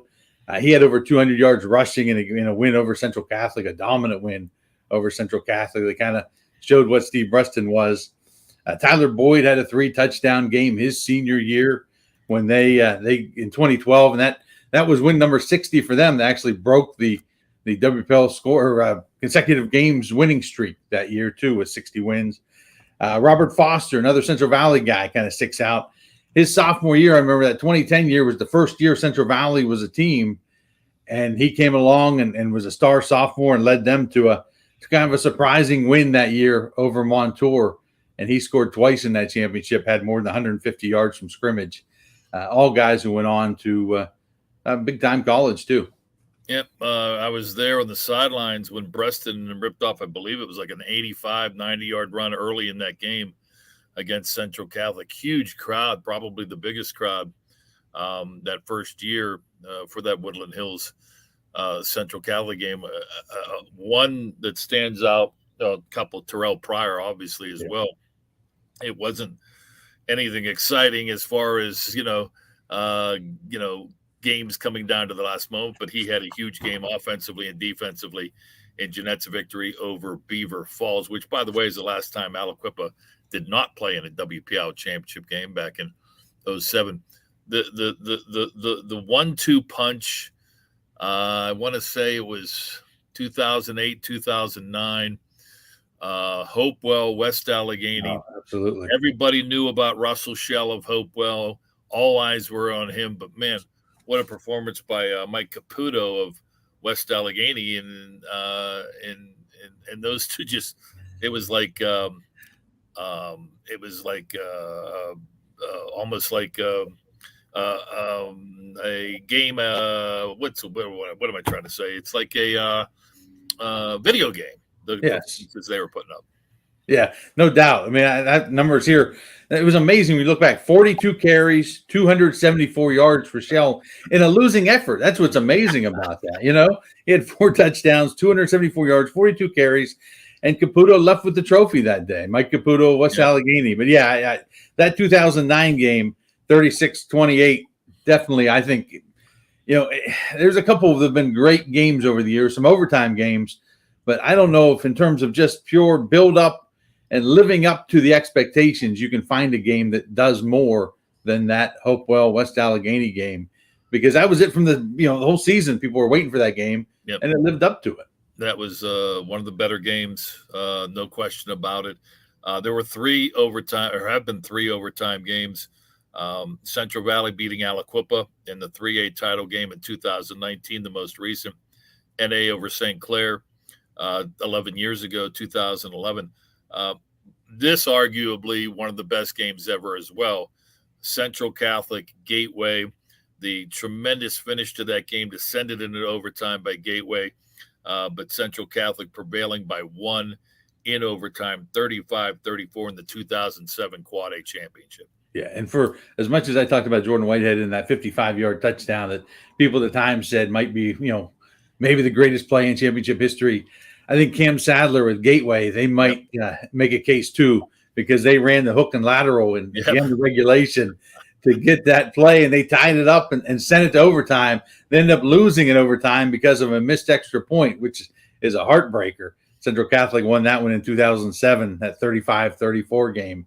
But yeah, I mean, for Gateway to get back, I think they were down like 15 points with a minute left, pull off the hook and lateral, get to overtime. Yeah, that play there, the hook and lateral could be, I'm sure Gateway's going to argue that is the greatest play in Heinz Field history for WPL championship. Probably the best game I've seen, no question about it, because it was a great game up until those antics at the end. One, as we're winding things down, 5A, that's been the great thing about the expansion. The 5A championships since 2016 have been chock full of memories, great games down to the wire, including last year's Penn Trafford Moon game. How about the game where McKeesport, they were celebrating a championship against West Allegheny in the waning moments. They did the old Gatorade dump on Coach Miller, and as it turns out, West Allegheny made this amazing comeback and ended up winning the championship. Yeah, the early Gatorade dump is never a good look. No. That one never works. That one never works. It's always a bad thing, no question about it. So, again, 4A, 3A, 2A, and Class A this year, as the tradition continues, now Acrisure Stadium. 20 years of great memories, just scratching the surface here during this edition of the Halftime Show. Thanks to Chris Harlan. I'm Don Rebel. Enjoy the second half of the game. You're listening to Week 6 here on the Trib Live High School Sports Network.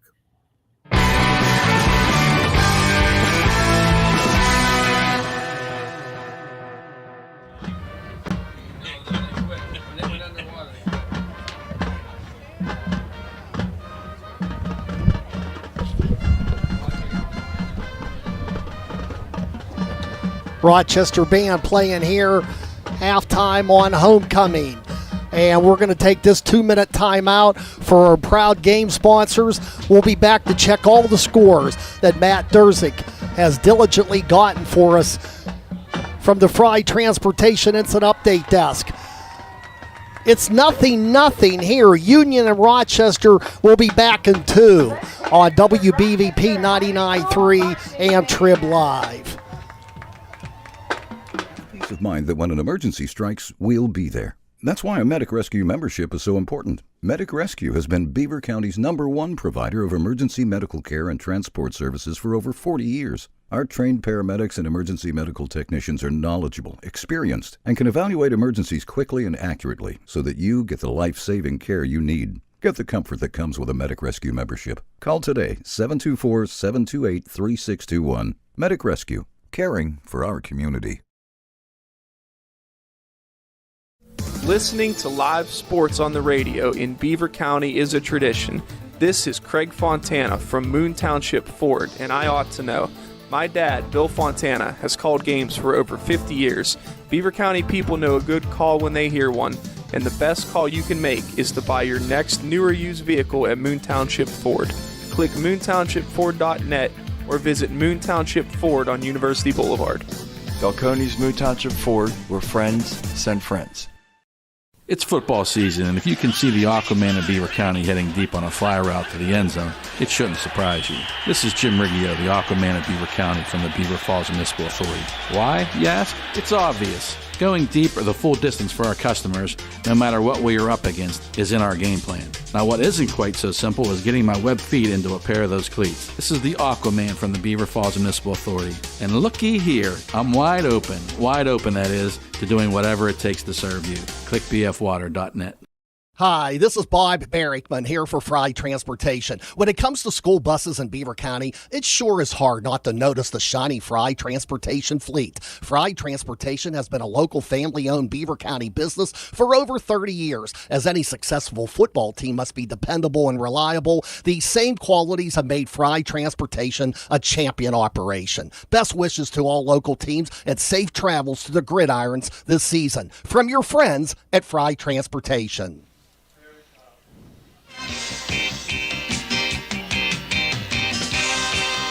Well, longtime public address announcer Jack Sullivan here at Rochester promoted the game for next week's Rochester Rams. They're at Clairton.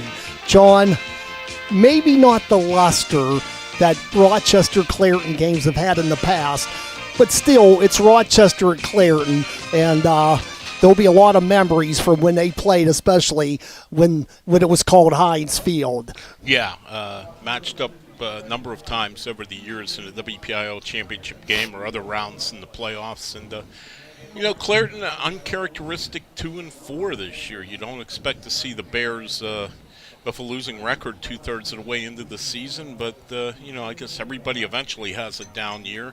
And it'll still be a good matchup. And I think, that's a long trip for Rochester. Clairton playing at home will be tough, a tough opponent, and it'll be interesting to see how that one turns out, Bob. I think at least if you go record-wise, Rochester has the better team this year, but you're certainly never going to underestimate Clairton. Let's look at the games from around the valley from Fry Transportation. Matt, great job getting the scores again. They're still in the second quarter, and Aliquippa, maybe as I complete this sentence, may score again. They lead 54-0 over Blackhawk. And Blackhawk is not a bad football team, but Aliquippa seems to have found their mojo. Also tonight in 5A, Peters Township 41, Moon 0. Central Valley now opening it up over Montour 31-0 in Robinson tonight. 3-0 West Allegheny leading Ambridge. Avonworth leading Beaver 20-3. Not a lot of close ones in all honesty. Western Beaver on top of Riverside 28-8. 12-0 Elwood City leading New Brighton at the half. Beaver Falls was up 22-0 after a quarter, and now we get an update. Western Beaver now leading the Panthers 35-15, and that's probably in the third. As I said, Mohawk trailing Beaver Falls 22-0. The Shannick on top of Freedom 20-0. Keystone Oaks was leading Hopewell 13-0. 7-0 Newcastle leading Chartiers Valley. Still looking for Shenango and Southside. I believe the Rams are on top. South Park and Quaker Valley, I know Matt will work on those. John, we're going to take our final timeout. We'll be back in 90 seconds, the start of half number 2. If you just joined us, well, you haven't missed anything, at least in the scoring department. It's Rochester and Union 0-0 on WBVP and 99.3 FM. There's no place like Community College of Beaver County. Confidence happens here. Connection happens here. Opportunity happens here. Your best you happens here. Your future happens here. Home is here. At CCBC, you're right where you need to be to find real learning for real life. And there's still time to join us. Enroll now through October 14th for fall mini-mesters. Same classes, less time. Visit ccbc.edu/fall. You belong here. If you're a parent that's already watched plenty of youth baseball or soccer games, you know the value of teamwork. Whether it's the team on the field or your team of family members at home, strengthening that group can pay off in many ways. Keystone Wellness Programs is offering their free Strengthening Families program in Beaver County for families of children ages 10 to 14. Learn how to increase family bonding and communications, all while having fun together. Visit KeystoneWellnessPrograms.org for details. Believe it or not, you can celebrate an international occasion without ever leaving Beaver County. This is Cindy Haladio from Friendly Federal Credit Union. That's right, we're celebrating International Credit Union Day on October 20th. Come in and find out why credit unions have played such an important role in providing financial services locally and around the world. Meet me and my friendly staff. Click friendlyfcu.org or follow us on Facebook and Twitter.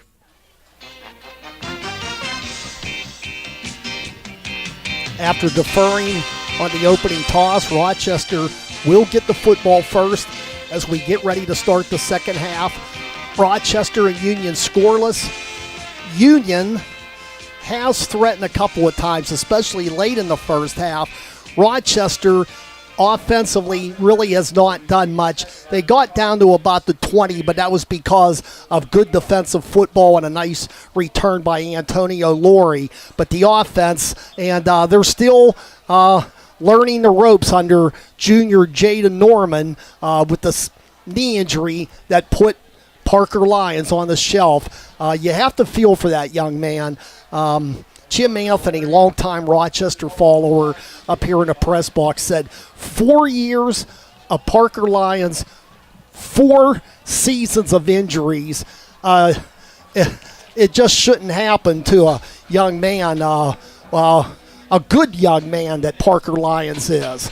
It's really, really tough. You only get one time in high school. It's not like you can go back 10 years from now and try it again. And to get injured all 4 years, I mean, you really have to feel for Parker Lyons. And, you know, if adversity builds character, heaven knows he has a lot of character after what's happened these last 4 years. Squib kick picked up at the 20. It's Laurie. Laurie looking for some room, and Laurie will get it out past the 30 for about a 15-yard return. They'll start inside their 35. Yeah, you do wonder how different this game might be if Parker Lyons were in as quarterback. And it's not taking anything away from Jaden Norman, but obviously when you have a new quarterback and an experienced quarterback, you're going to scale down your playlist a little bit, your playbook, and keep things a little more basic. Norman will have 2 receivers to the right, ball in the mid part of the field, and he has the I formation behind him.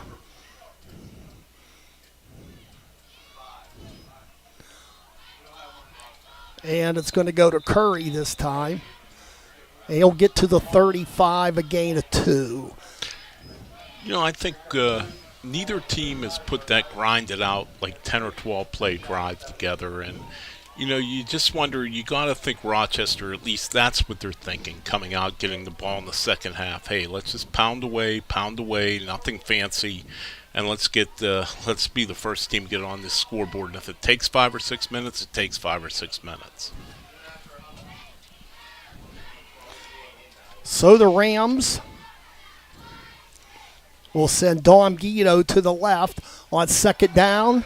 Norman looks. Norman has to run with it, and Norman's going to be sacked for a few-yard loss. And Gunn, I'll tell you, Mike Gunn's a player defensively. He brings down Norman. It's going to bring up third down and about 8. Yeah, chasing him down from behind, Gunn, a nice play. And, and part of that has to go to the Union secondary, too. They had Rochester well covered. Norman just didn't really have an open receiver to get it to.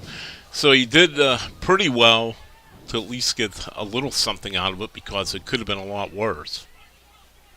So another third and long for Rochester.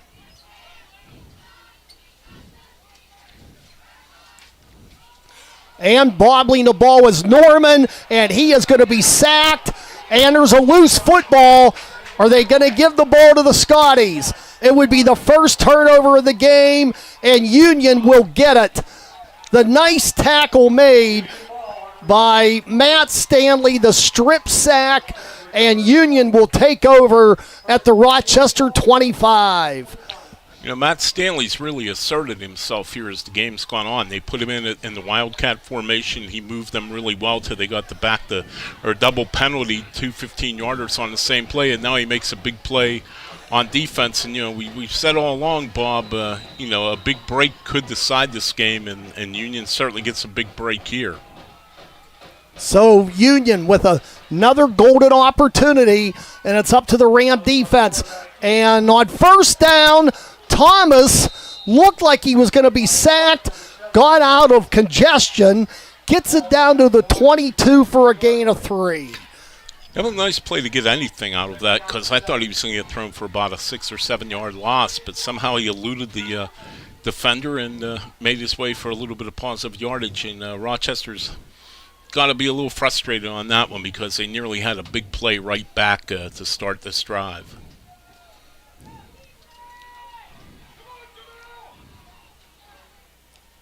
Now in the gun goes Thomas. Thomas sideline pass. They're trying to create a hole for the running back, and he'll scoot out of bounds, and that'll be a couple short of the first down. And that is, with the football, Mike Gunn. Nice play there, and I think that's what both teams are going to have to do. They're going to have, they're not going to throw the ball deep downfield. That's neither team's MO. But I do think they're going to need to hit some of those quick passes to the outside and try to loosen the defense up a little bit. 3rd down and 2 for the Scotties. This time on 3rd down, they're not going to get there. Laurie on the shoestring tackle, and Union's looking at 4th down and maybe 3. Yeah, and I think certainly Union will go for the, we talked about, they don't have a field goal kicker can make a 35-yard field goal. So we'll see if they dial it up. And I would think, based on what they've done tonight, that with Thomas back in there now, that's who will get it. 4th down and 2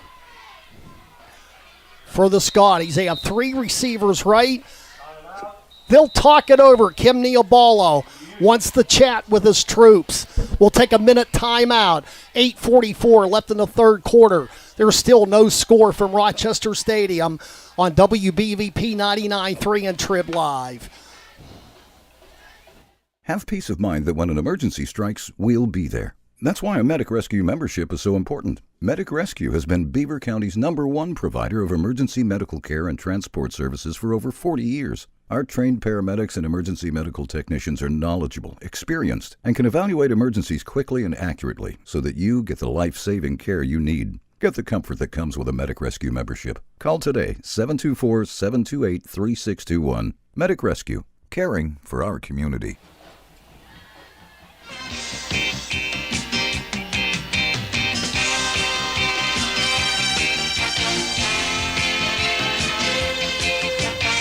Returning to Rochester. 4th down and 2 for the Scotties.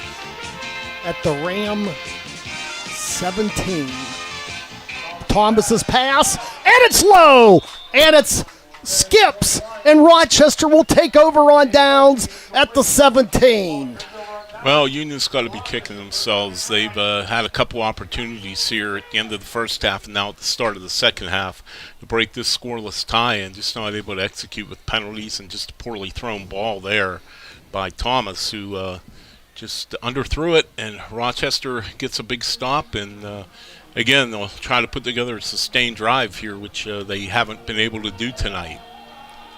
Matt Stanley with the strip sack, I should say, and Rochester is able to hold the Scotties at bay. This time on first down, not much, maybe one at best. Well, you know what? Union's defense has done a pretty solid job on Antonio Laurie. They have. He came into tonight the leading rusher for Rochester for 402 yards. So he was putting up about 65 or so a game, a little more than that. But tonight he had one big run, but that's been about it. Yeah, he had the 17-yarder there in the second quarter that got them out toward midfield, and it looked like Rochester had something going, but then Union again stiffened up and held them. Rochester will call a timeout. We'll take a minute break. Just under 8 minutes left in the third. We're still scoreless on WBVP 99.3, Facebook Live, and Trib Live. It might be time to repair or replace that old garage door. By Barrickman, here for electric garage door sales in Monaca. Call on Robin and her team of expert installers. Dial 724-774-3200, and your door will work like a charm. Featuring CHI quality garage doors and LiftMaster garage door openers. With over 50 years of experience, Robin and her team will get it done right. Give them a call, 724-774-3200, or find them online at electricgarageDoorSales.com.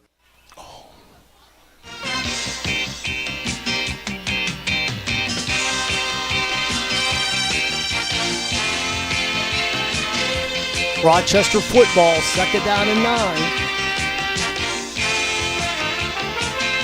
And they get some daylight to about the 22. It'll bring up third down and about 4. Third and 5 for the Rams from the 21. Couple halftime scores in the later starts. Beaver Falls 46, Mohawk 7, and the Shanty leading at Freedom 26-0.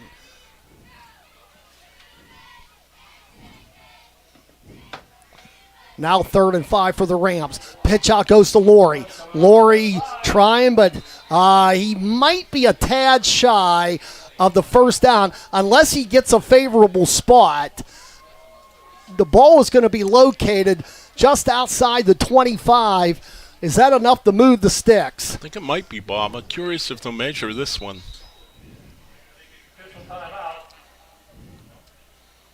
I think they might have to measure this one. Well, this is a big measurement if they do bring in the sticks. No, they're going to say first down Rochester.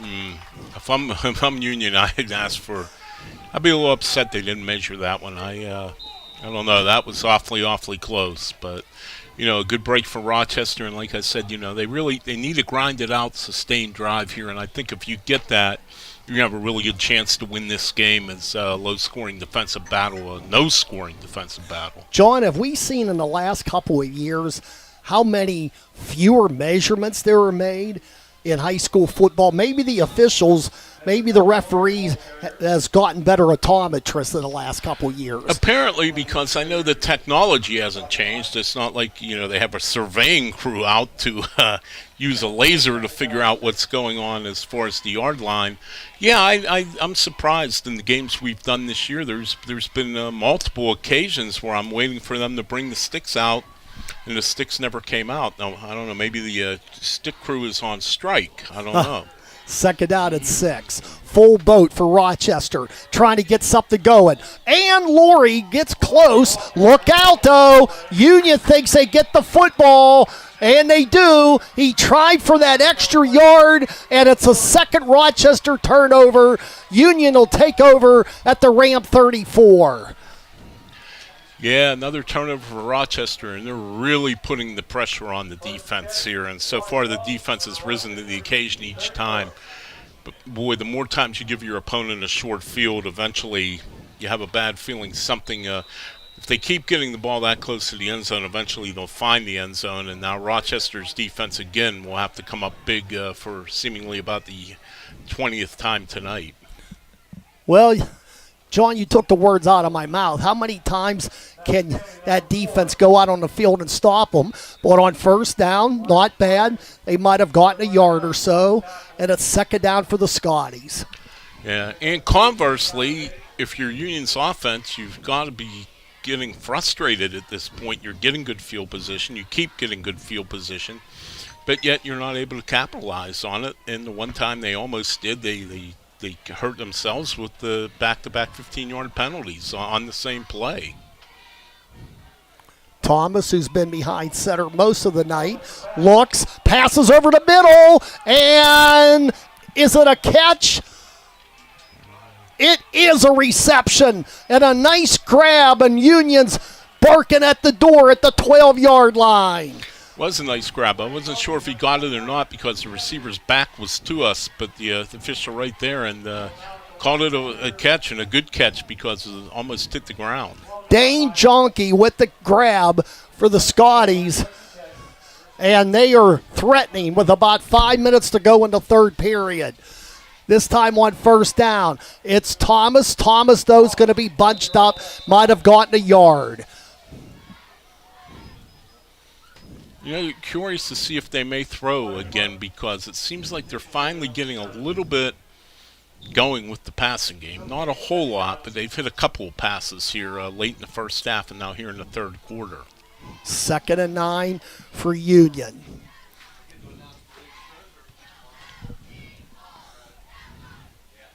Second deepest penetration for the Scotties in the game. Sideline pass, caught, and hauling it in is Gunn. He gets inside the 10, but still plenty to go. Call it third down and 7. Yeah, play was designed, I think, to try to get 6 for sure there, but Rochester sniffed it out. And a good job. They really haven't let Union get to the perimeter of the defense very much all night. Every time Union tries to go to the outside, open things up, Rochester's there. Really, the only Union's 2 big plays have come in and throws over the middle. Seems to be the one area where they're able to gain some yards. So Thomas on third down and 7. And the little swing pass. And there's room. And Gunn gets it down to about the 2. I think there's a flag, Bob. Oh, boy. You're right, John. Yeah, it looks like it'd be an area of the field where it would be on Union, probably a hold or an illegal block of some sort there down at the 4-yard line, the flag. Haven't had a lot of flags tonight, but this one hurts the Scotties. I was going to say the few penalties Union has had in this game have all seemed to come at critical junctures and really hurt them. Like you said, the volume of penalties not very big. The yardage number's not big. But, boy, as far as the flow of the game comes, they've had some big penalties. 3rd and 12 for the Scotties at the Ram 14. 3.5 to go in the third. You haven't missed a score yet if you just tuned us in. Union's trying to do something about it. Thomas in the gun. Thomas rolling right. Still rolling. Looking, and he just throws it away. It's going to be 4th down and 12 for Union. And this Ram defense, you might call it bend, but certainly not break. No, and great pursuit by Rochester. I mean, Union again, the line gave him some time, but Rochester just strung it out. And every time Union tries to go outside of the tackles, Rochester is usually there to stop them, and Union's only gains have been over the middle, but it's hard to run the ball up the middle because Rochester's defensive line's so well. So it seems like the one thing that works is quick passes over the middle. Well, Thomas has the spread offense, empty set. Thomas looks in the end zone. It is, no, he can't hold it. The receiver dropped the ball. Looked like he was going to get it. Dane Jonke, but he could not hold on, and the Rams survive another Union threat, and they'll take over on downs. Well, Union had the right play there. That should have gone for a touchdown, but the receiver unable to kind of juggle it, unable to hang on until he crossed the end line, then dropped it. So a big break for Rochester again, and Union is the frustration level right now for the Scotties has to be pretty high because they've been knocking at the door, and Rochester keeps slamming it shut, or Union slams it shut on themselves. Well, Union has controlled the offensive flow. They've forced 2 turnovers, but Rochester is still even on the scoreboard. And they get some yardage out near the 20 with Antonio Laurie, a gain of 6. You know, I know I sound like a broken record here, but Rochester really needs, and maybe, that is helpful. They haven't really gotten a lot of big gainers on first down. They haven't gotten to many second and short situations. This time they are second and short, and that should open things up. Back to throw. Norman has to throw it away. He got good blocking up front. He just couldn't find an open receiver. No, he couldn't. And again, he showed, for an inexperienced quarterback, sometimes they'll try to hold on to the ball and make a play when a play's not there. But Norman definitely has a feel for when he can and when he can't make a play. And he threw that one far away. So far, a lucky fan almost caught a foul ball in the stands there. Oh, you're thinking baseball. Absolutely. There's a game going on right now. No, that's good presence of mind for an inexperienced quarterback. 3rd down and 3, and the give, and they're not going to get there. So the Scotties stiffen, and they still control the field position as Laurie is denied 2 yards from the first down, and the Rams have to boot it again, and on comes Babel. And they could use a good boot from Babel here as he's standing at his 10-yard line. And, the deep men, twin deep men for Union at their own 45. So it looks like Union's going to again have good field position. Kick is high, but short. It's going to hit. Doesn't take any kind of a roll. Union will have good field position. What else is new? At the Rochester 47 with 1:31 to go in the 3rd period. Well, Rochester, again, the defense will have to hold, and they have all night. You've got to give them credit. Union's had certainly the edge in time of possession, the edge in plays run tonight. But Rochester's defense hang in there well, and not overly surprising. When you get to the 1A level like this, a lot of guys are playing both ways anyway, so they're conditioned, they're used to being on the field for as long as they have been. From the 45 of Rochester, Thomas pitches back, breaking a tackle is gone. He'll get a couple to about the 43, making the stop for the Rams defensively. Was, let's see, that was Ryan Clark. I tell you, the Rochester defense pursues. Anytime Union tries to run some misdirection or go to, try to go around the ends, Rochester's right there to string it out. Very few times has Union gotten much yardage from those kind of plays. This Ram defense has been durable tonight because the offense has had a lot of 3-and-outs.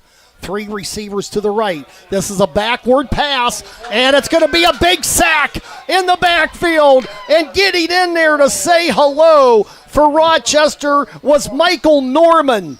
And that's a loss all the way back to the Union 47. Big play by Rochester there. Really blew that one up and pushed the Union all the way back to their into their own territory. And Union again faced with another 3rd and long, which it seems like every time they get something moving, they wind up in a 3rd and long situation or a 4th and long situation, because Rochester is controlling 1st and 2nd down most of the time. We'll go to the 4th quarter. It's still 0-0 here on 1230 WBVP 99.3 FM. Facebook Live and Trib Live Sports. Hi, this is Bob Barrickman here for Fry Transportation. When it comes to school buses in Beaver County, it sure is hard not to notice the shiny Fry Transportation fleet. Fry Transportation has been a local family-owned Beaver County business for over 30 years. As any successful football team must be dependable and reliable, these same qualities have made Fry Transportation a champion operation. Best wishes to all local teams and safe travels to the gridirons this season. From your friends at Fry Transportation. I just love my Tyler Mountain Waterman. That's something I hear all the time. This is Stefan Sasek from Tri-State Waters. I'm the guy that is out and about delivering that Tyler Mountain 100% natural spring water. I'm everywhere from New Brighton to Old Economy. Tri-State Waters delivers, and I'm the one driving the truck. From Beaver to Raccoon Township, I'm the waterman they love and the waterman that delivers. We even go to Poland, well, Ohio that is. If you need home or office delivery, call today and ask for Stefan. 724-774-4644.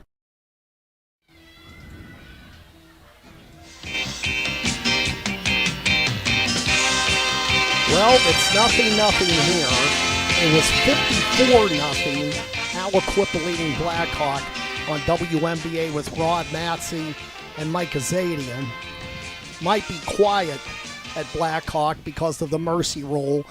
And in some trouble, Norman needs to get rid of it. And he does. He'll just throw it out of bounds to escape the big loss. Yeah, Norman, not much they could do. Rochester all over him. 3 or 4 defenders in pursuit of him. Chased him toward the far sideline over the Union bench, and he did well just to get the ball away and not take another big loss on consecutive plays. And it's 4th down for the Rams. And, or I should say 4th down for the Scotties. And the Rams will get their chance at the football. So Union, all kinds of field position in this game. No points to show for it. Be nice to see the Rams at least get something going to give that defense a rest. This time a short boot. And it's going to go upfield a couple yards. And Rochester finally will get favorable field position starting at their own 43. Yeah, only a 10-yard punt. And boy, that's a break for Rochester again. We'll see if they can do anything with it, because we've talked about how good Rochester's defense has been. I don't think we can overlook how good Union's defense has been, because Rochester too has had a hard time getting any kind of traction, putting any kind of drives together. Yeah, the Ram offense almost non-existent tonight. Now out of the I formation. And Mullins gets the call, but no yardage to show. 2nd and 10. You wonder, and I know they haven't done many plays in space tonight, but I wonder if you try to get Duke Mullins in space here pretty soon and let him make a play. He's averaging 18 yards a catch this year. He's got 20 catches, 365 yards, and he's averaging about 6 yards a carry, 186 yards on 26 carries. You wonder if Gene Matzook and his staff will dial up something here soon to try to get the ball on Mullins and see what he can do. Well, his numbers certainly have tailed off. Now they're going to go to the reverse. Looks like they got some room. And it's Mullins. You called it, John. Big play to Duke Mullins. And he gets a 1st down at the 46 of Union. You're welcome, Gene. Glad I could help. No, it's funny. I was just thinking that, like, we really haven't seen Mullins break a big play. I think they tried it in the first half, and there was a miscommunication between the backs and the quarterback. But that's what Rochester needed. Just when you keep running into the line and Union just keeps stymieing you need something to get a little momentum going, get a little confidence going, and maybe this is it for Rochester there. That was a very nice play. It's the first time in a while that Rochester's been on the good side of the 50. This time the handoff, and this doesn't go for much, maybe 2. Laurie with the call to the 45. It'll be 2nd down and 8. They just can't break anything between the tackles. They're trying, but the holes are getting closed up so fast by that Union defense. There's just nowhere to go for Laurie.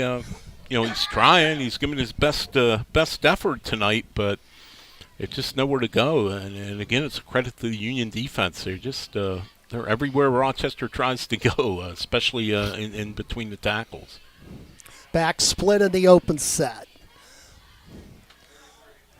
And Curry with the call. Curry will get a couple yards. It'll bring up 3rd down and 6.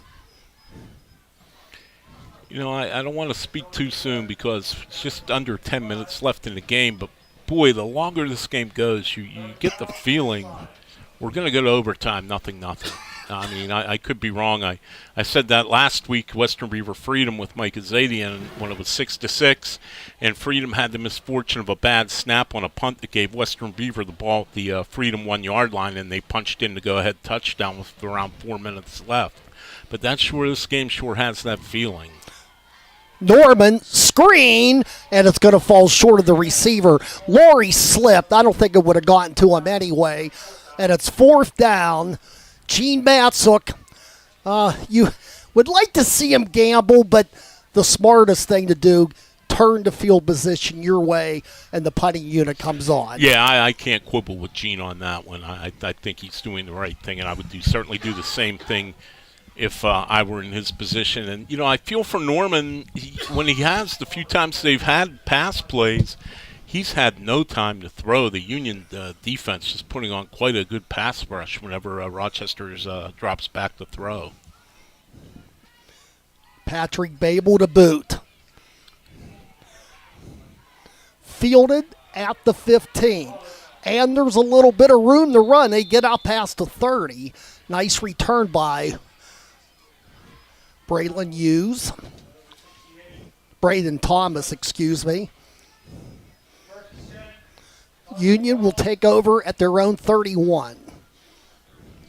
That's the first time in a while that they've had the ball that far in their own territory. It seems like everything's been either on Rochester's side of the field or very close to midfield. So compared to what Union has been facing, this seems like 200 yards to go for the Scotties and instead of 69 with 9:15 left.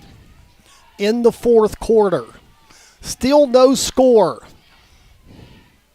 In the gun goes Thomas. Thomas around the left side. He'll get maybe a couple. Give him 3, maybe 4 when it's all said and done. It'll be 2nd down for the Scotties. Yeah, he ended up getting a little bit more than I thought, and that was basically a tribute to his athleticism there because Rochester had that play strung out and read pretty well, but yet Thomas was able to get a few yards out of it. Central Valley cruising 34-0 over Montour. 33-0 West Allegheny and 12-0 Elwood City in the 4th. From the Fry Transportation Update Desk. This time Thomas keeps. Thomas has room, and Thomas has the 1st down to about the 47-yard line. Yeah, Rochester, for one of the few times tonight, didn't stay home on the play. They bit on the fake. He faked the hand off the gun and then took off up the middle. And, like I said, one of the few times that Rochester's been caught off guard tonight.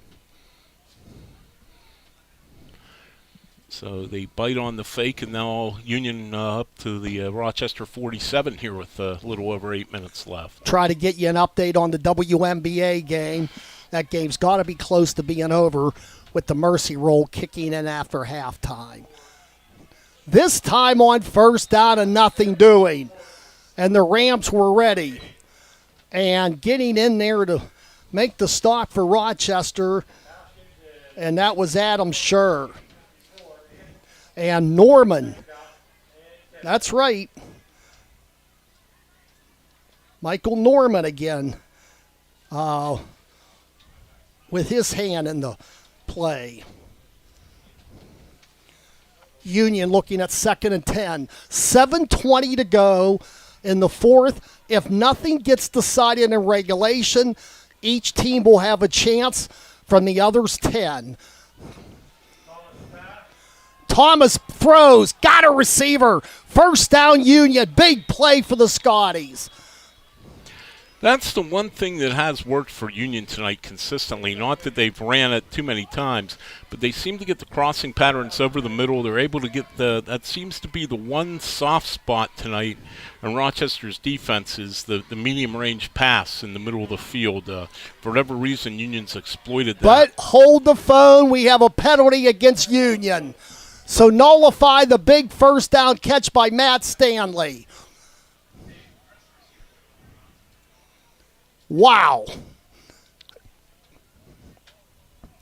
Looks like it's going to be a holding call or maybe just a 5-yard penalty. It's a 5-yarder. I'm not sure. I didn't see the signal. I don't know if it was some kind of pre-snap penalty and yeah, or not, but it's only a 5-yarder, which leads me to believe it was a procedure penalty maybe. Thomas looking. Thomas off the back foot, and a nice hit right at the end of the play, and that was Mullins. There was contact, but the official said after he deflected it, and it's going to be 3rd down and 15 with 6.5 to go. Yeah, we just talked about them being able to throw over the middle all night, but Duke Mullins there that time. He did a good job to get his hand in there at the last second and deflect the ball away, and we'll see Union again in 3rd and long because Rochester is, kept them in 3rd and long, 4th and long all night, and Union just not able to get that positive yardage on the early downs. From the 42, 3rd and 15 Union. Thomas looking. Thomas, he's going to be brought down for the snow. Well, it looked like he was going to be brought down. And look out, there was a couple extra yards. Did they say he was down? He was down. And there's no replay, and now a marker comes on the field. Somebody might have said something after the fact. Yeah, I think so, because the flag come flying in a hurry, and I'm thinking it's going to go against Union. They look pretty upset, especially a couple of their players in particular seem upset that obviously they fumbled, but I think beyond that there's a penalty too. And this should put Rochester, if there is indeed a 15-yarder, in really, really, really good field position. Well, Gene Matzo could decline, but what are you going to do if it's 3rd down and forever? I mean, he might just want the 15 yards if it does go against Union. Yeah, it's an interesting call here on Gene's part, what he's going to do.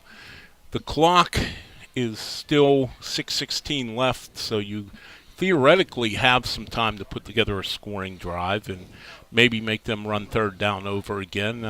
We'll see. Well, Gene Matzuk getting the explanation. It's going to be on Rochester, it looks like. Gene, not Wow. happy, and yeah, it is on Rochester. That surprised me because Union, a couple of their players really seemed upset, made me believe it was called on Union. It's going to be an unsportsmanlike conduct call against the Rams that will not be an automatic 1st down, but it's now 4th down and 3, and that could turn out to be the play of the night. The dead ball foul against the Rams. Yeah, that's the thing. Rochester haven't beat themselves tonight defensively. They haven't had, it might be their first defensive penalty of the night, Bob, I'm pretty sure. Could it come back to haunt him? 3 receivers to the right for Union. He'll run with the ball, and Thomas will get the first down and then some. Thomas knocked out of bounds by Laurie, but he gets down near the 20-yard line. And Union threatening with 5:47 to go. The dead ball penalty could really come back to haunt the Rams. Yeah, you could see that penalty took a little wind out of Rochester's sails, because that's the first time all night that their defense looked a step slow. They looked like they were dragging a little, looked like they had their heads down a little, and Thomas exploited it, made the fake, and then took off on the quarterback draw and got out to the outside. And if Laurie doesn't get him, he's going to score a touchdown there. So Laurie, a touchdown-saving play at the 21. Well, it's up to the Ram defense to get stingy again. Union will call a timeout. We'll take a minute break. The Scotties have 1 left. 5:49 to go. No score from Rochester Stadium when we come back on WBVP 99.3 and Trib Live. When accidents and injuries happen, you need the experience and insight of the legal team at Luxembourg, Garbett, Kelly & George, a law firm of AV-rated attorneys and super lawyers. Luxembourg, Garbett, Kelly & George, helping you put your life back together. Attorney Joe George. You worry about getting better. You worry about taking care of the medical side of things. We'll take care of all the legal side. I don't want you worrying about whether a letter needs to go out to an insurance company. You worry about getting to your doctor's appointments. You worry about getting your physical therapy appointments. You worry about getting better. If you have to have surgery, you worry about take you back and forth to the surgical center or the hospital. And all those things, I try to put my client at ease from the standpoint of, look, this is where things are going to go. You just worry about getting there on your side of things. For your initial consultation, call the law firm of Luxembourg, Garbett, Kelly & George at 724-658-8535 or online at lgkg.com. Luxembourg, Garbett, Kelly & George, keeping promises for over 80 years.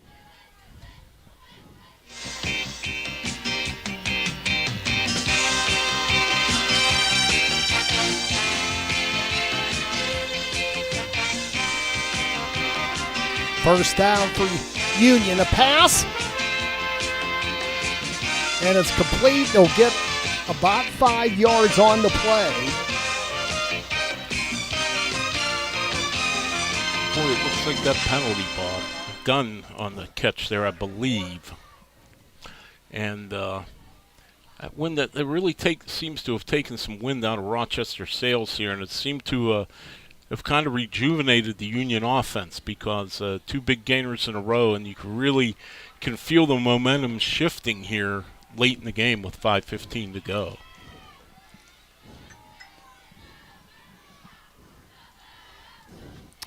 Well, it's 54-3.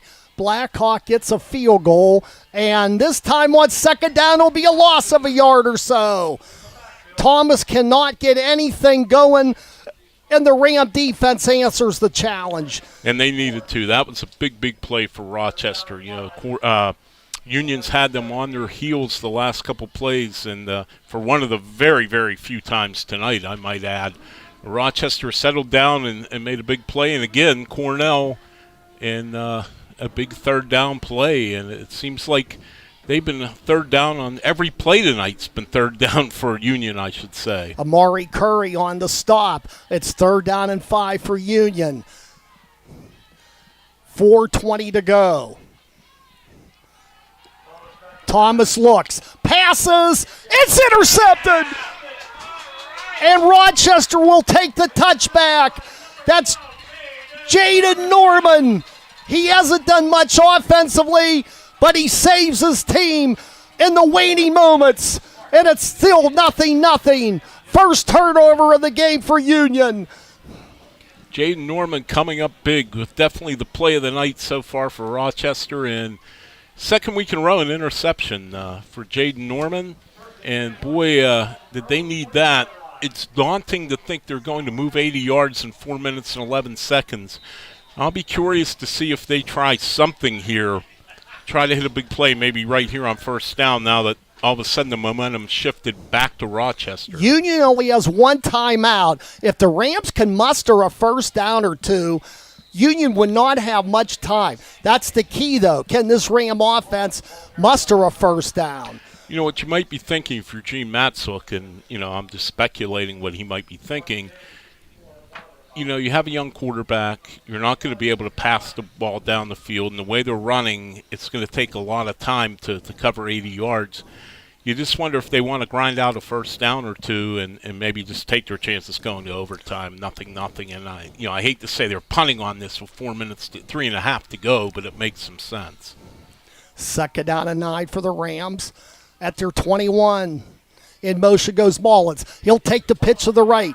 Mullins tripped up. He'll get to the 25 or so. It's going to be 3rd down and about 6.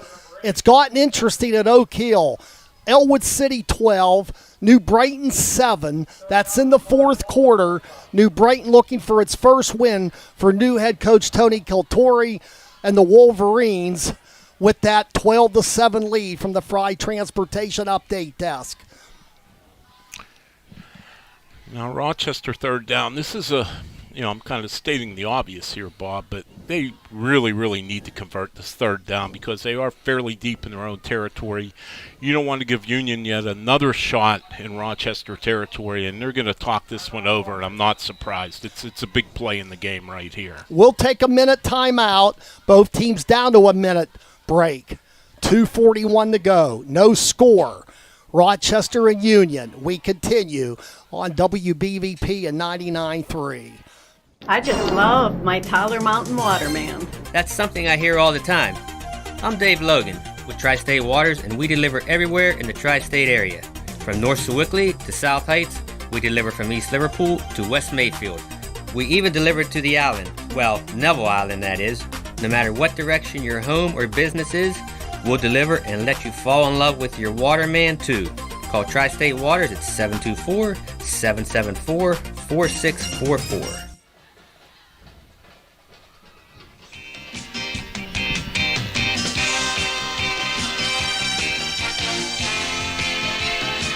By Barrickman, John Perrotto with the mics. Curtis Walsh handling the controls. Mark Peterson with the camera tonight. Thanks, guys, for everything. And, of course, Matt Durzik in the studio. He'll be wrapping it up with Bruce Friday night on the Falcone's Moon Township Ford wrap-up show. 3rd down, and the give goes to Mullins.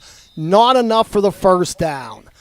Now what does Gene Matzook do? It's 4th down. If you put the ball back in Union's hands, they still have plenty of time. But on the other hand, we have a Union Scotty hurt, so it's not a timeout. We're going to take a 1-minute break. That'll give Gene Matzook time to think about it, but he's inside his own 30, and we're scoreless on 1230 and 99.3 FM. I'm Tiani, and I'm equipped. Hi, I'm John, and I'm a Bobcat. Hi, I'm Cassie, and I'm a warrior. I'm David, and I'm a warrior. Hi, I'm Dominique, and I'm equipped. This is Daniel from Hopewell, a proud Viking. Well, it's true that when it's game time, we might be on different sides. It's the other team that we are all part of. A team that will make a real difference once the season is over. That's because we are all training for a very long and profitable postseason at the Beaver County Career and Technology Center. For 45 years now, the Beaver County Career and Technology Center has been creating top-notch performers from all local Beaver County high schools. Our spirited recruits have made the starting lineup and performed like all-stars in many different fields. Why not join our team? Visit bcctc.org, celebrating 45 years as the best place to start a career. The Beaver County Career and Technology Center. Yeah, John. Rochester might be trying to draw Union offside. This would be risky business on 4th and 2. And now the Rams will call their final timeout, and Gene Matzook thought it's at least worth a try to try to draw the Scotties off, but it would be a huge risk if you don't make it, John. It would be, and Boy, you know, if you give them the short field and they finally score here in the last 2 minutes of the game, you'd be kicking yourself the rest of the season, wondering what might have been if you kicked it away. I think you've got to kick it away myself. That's what I would do. I mean, your defense has come up big time after time after time, but still you just can't continually hope that they can stop Union from in close as many times as they have. You can't help but wonder if the law of averages are going to go against you at some point and Union's finally going to hit a play and win the ball game. I don't believe we have any finals yet. This game seems longer than it is. It's only 10 after 9. But there hasn't been anyone scoring. Rochester will kick it away. And they'll try to live on the defense one more time. And the kick is a decent one, fielded at the 41. And trying to get out of congestion and getting a fine return is Mike Gunn as he takes it down to the 40-yard line of the Rams. What a great return by Gunn, about a 20-yard return, Bob, and it looked like they were going to stop him about 3 yards in and around the 44, and he made a nice spin move and got away from the defenders and put the Cornell Union in pretty good position here at the 39 with 1:46 to go. And one timeout. And that's going to be problematic for Union as a team that keeps the ball on the ground. They only have one timeout. That certainly works in Rochester's favor here. Well, Braylon Thomas can hurt you with his legs and on occasion his arm. He has 3 receivers left. Thomas trying to get to the outside. Thomas gets good yardage. He's close to a first down at the 30-yard line, a pickup of 9. He got the first down, but the clock keeps going here, so he didn't get the first down, I should say. I thought he did originally, but they did stop him about a yard short, and that's a big, big play for Rochester to keep that clock running. Now the pitch back. They got him pinned in the backfield. There is a marker. Now, if it goes against Union, Rochester could decline if it's a 5-yarder. Now, 10 yards or better, it's another story. Yeah, this is a pivotal penalty, no doubt. We'll see which way it goes. Referees are giving no indication here. They're not giving us any kind of hint on what's going on. Now they're going to come over and talk to Gene Matsuk about it, which we shall see. I'm not sure. I didn't notice anything out of the ordinary, but then again, you have 6 guys out there with their eyes on everyone, and they know much better than we do up here what's going on and what infractions they're incurring. It's an illegal shift against Union. They will decline it because the loss is about the same as the penalty would have been. You save yourself the down if you're Rochester, so it's 3rd down and 6 with 1:07 to go. Ball was at the 35-yard line. Union looking for a huge play at the end. Pass. Do they get the foot in bounds? They do. At the 26, Matt Stanley gets the first down with 55 seconds to go. That is a huge play for the Union Scotties. Matt Stanley's been a playmaker all night for Union, and a nice catch, and also a nice throw, getting a forced to the sideline, almost out of bounds by Union. So a good play on both ends there, and a pivotal first down. That's my word of the night, pivotal. Be a tough loss for Rochester if Union got in this late in the game. They have 3 receivers to the left. Union could stop at once. Thomas with the fake. Thomas with some yardage. Thomas is knocked out of bounds, and a marker comes in, and that's going to be a late hit against the Rams. Yeah, the referee, the officials were right on it, and I don't think there was malice there on Rochester's part. I don't think it was a cheap shot as much as just a little too much effort once Thomas had gotten out of bounds. And boy, this is going to be a tough penalty for Rochester right here in the final minute of the game. It is a late hit against the Rams. They'll mark it half the distance to the goal line. You talk about an interesting conclusion of this one. 1st and 10 Union at the Rochester 11. 47 seconds to go in regulation. Nobody has crossed the goal line as of yet. Union would love to do it at the most opportune time for the Scotties. Now Thomas in the gun. Ram defense really needs to clamp down. Thomas with the run. Thomas trying to get to the edge. Thomas at the 5 and inside the 5. Did they say touchdown? The Union players are, but the officials haven't. I have not seen the arms go up yet, and now they have. They put the 6 on the board, and Union has taken a 6-0 lead on the 11-yard run by Braylon Thomas.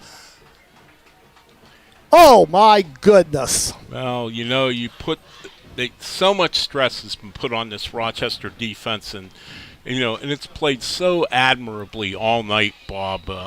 Seemingly the whole game has been played on in Rochester territory, and finally they broke with 35 seconds to go.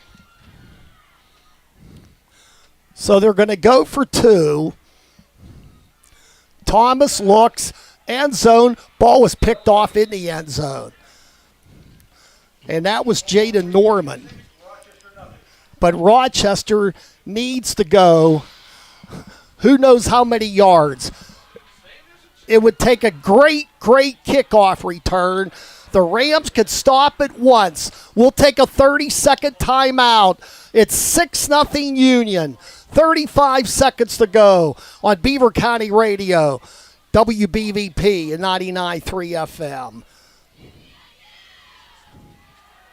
Insurance doesn't adequately describe what we sell. This is Bill Laughlin from Laughlin Insurance Agency. Sure, affordable insurance is the means that allow us to do it, but we really provide at the Laughlin Insurance Agency is peace of mind. It's true, worrying about risk can take the fun and joy out of almost everything. We see every day how having peace of mind can lead to more enjoyment, which, last time we checked, is a fairly priceless commodity. Make life more enjoyable. Visit LaughlinINSAgency.com.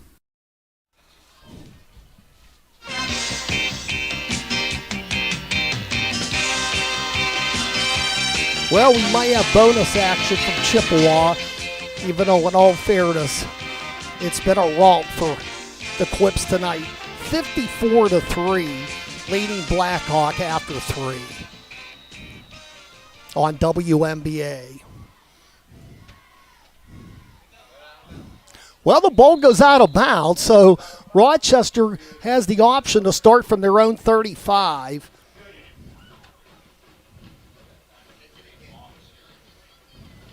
I think I would take that if I were Gene Matzook. I think that's probably about as best as you can hope for. But it's going to be tough for Rochester to go 65 yards, Bob. I mean, they haven't really had any sustained drives all night. And for it to happen in the span of 35 seconds is going to be, odds are pretty high of that happening, pretty long. Well, they're going to take the penalty because they want a chance at a great return. And that's probably what they're going to need. Mullins and Laurie back deep.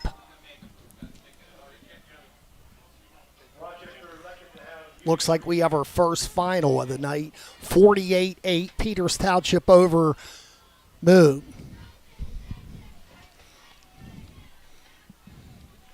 Yeah, from the Fry Transportation Update Desk. Last year, Moon was out of this world, but not so much this year. Coming up from the 27. Laurie looks for some room. Laurie is at the 45 and to about the 49-yard line. So the Rams have a prayer. 28 seconds remaining. A little bit surprised Union gave him a chance to have that kind of return. A nice return, 22 yards up to the 49. And, again, it's a Herculean task for this offense with 28 seconds to go. But at least they've given themselves a chance. I don't know if it's a great chance, but it's a chance from the 49.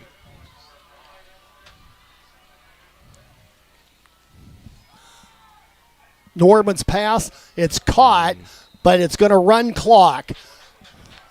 Now, can Rochester stop it? I had them for one timeout, but Curtis Walsh might be correct. He thought they were out of TOs. Pass down the field, and it's going to be incomplete.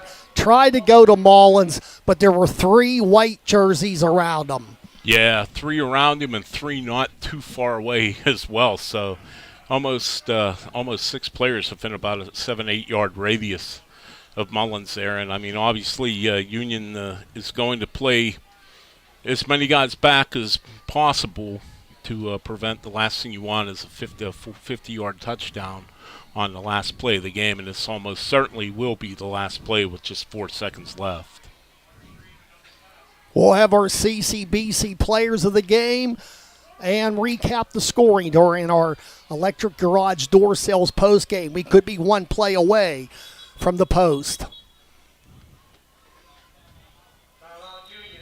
Union calls its final timeout. We'll keep it here.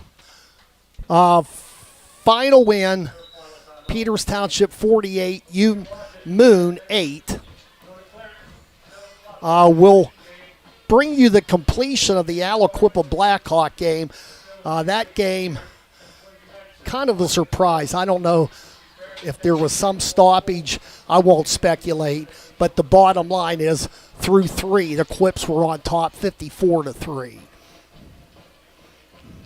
Well, Bob, let's put our coaching hat on. What do we do here? Do you run one of those, like, little passes and you lateral 5 or 6 times? I just don't think Norman has the arm strength to air it out into the end zone for a Hail Mary. So I think you're going to try a hook and lateral, something like that, to try to. I would say that option would be a better one. Norman looks. Norman lets it go, and it's going to be almost intercepted, but it goes. Doesn't matter. The Union Scotties survive.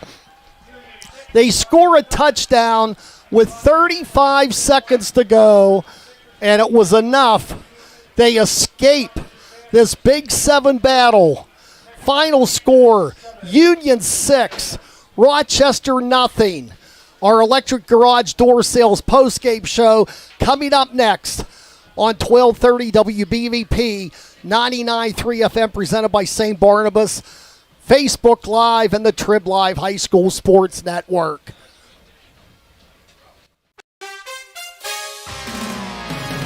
You're listening to high school football on Beaver County Radio, now in our 75th year of covering gridiron action.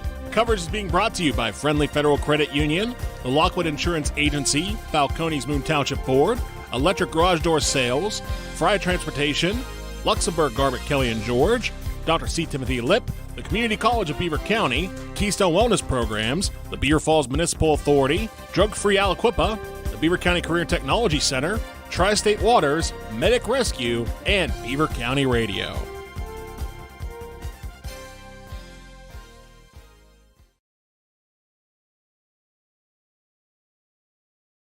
Listening to live sports on the radio in Beaver County is a tradition. This is Craig Fontana from Moon Township Ford, and I ought to know. My dad, Bill Fontana, has called games for over 50 years. Beaver County people know a good call when they hear one, and the best call you can make is to buy your next new or used vehicle at Moon Township Ford. Click Moon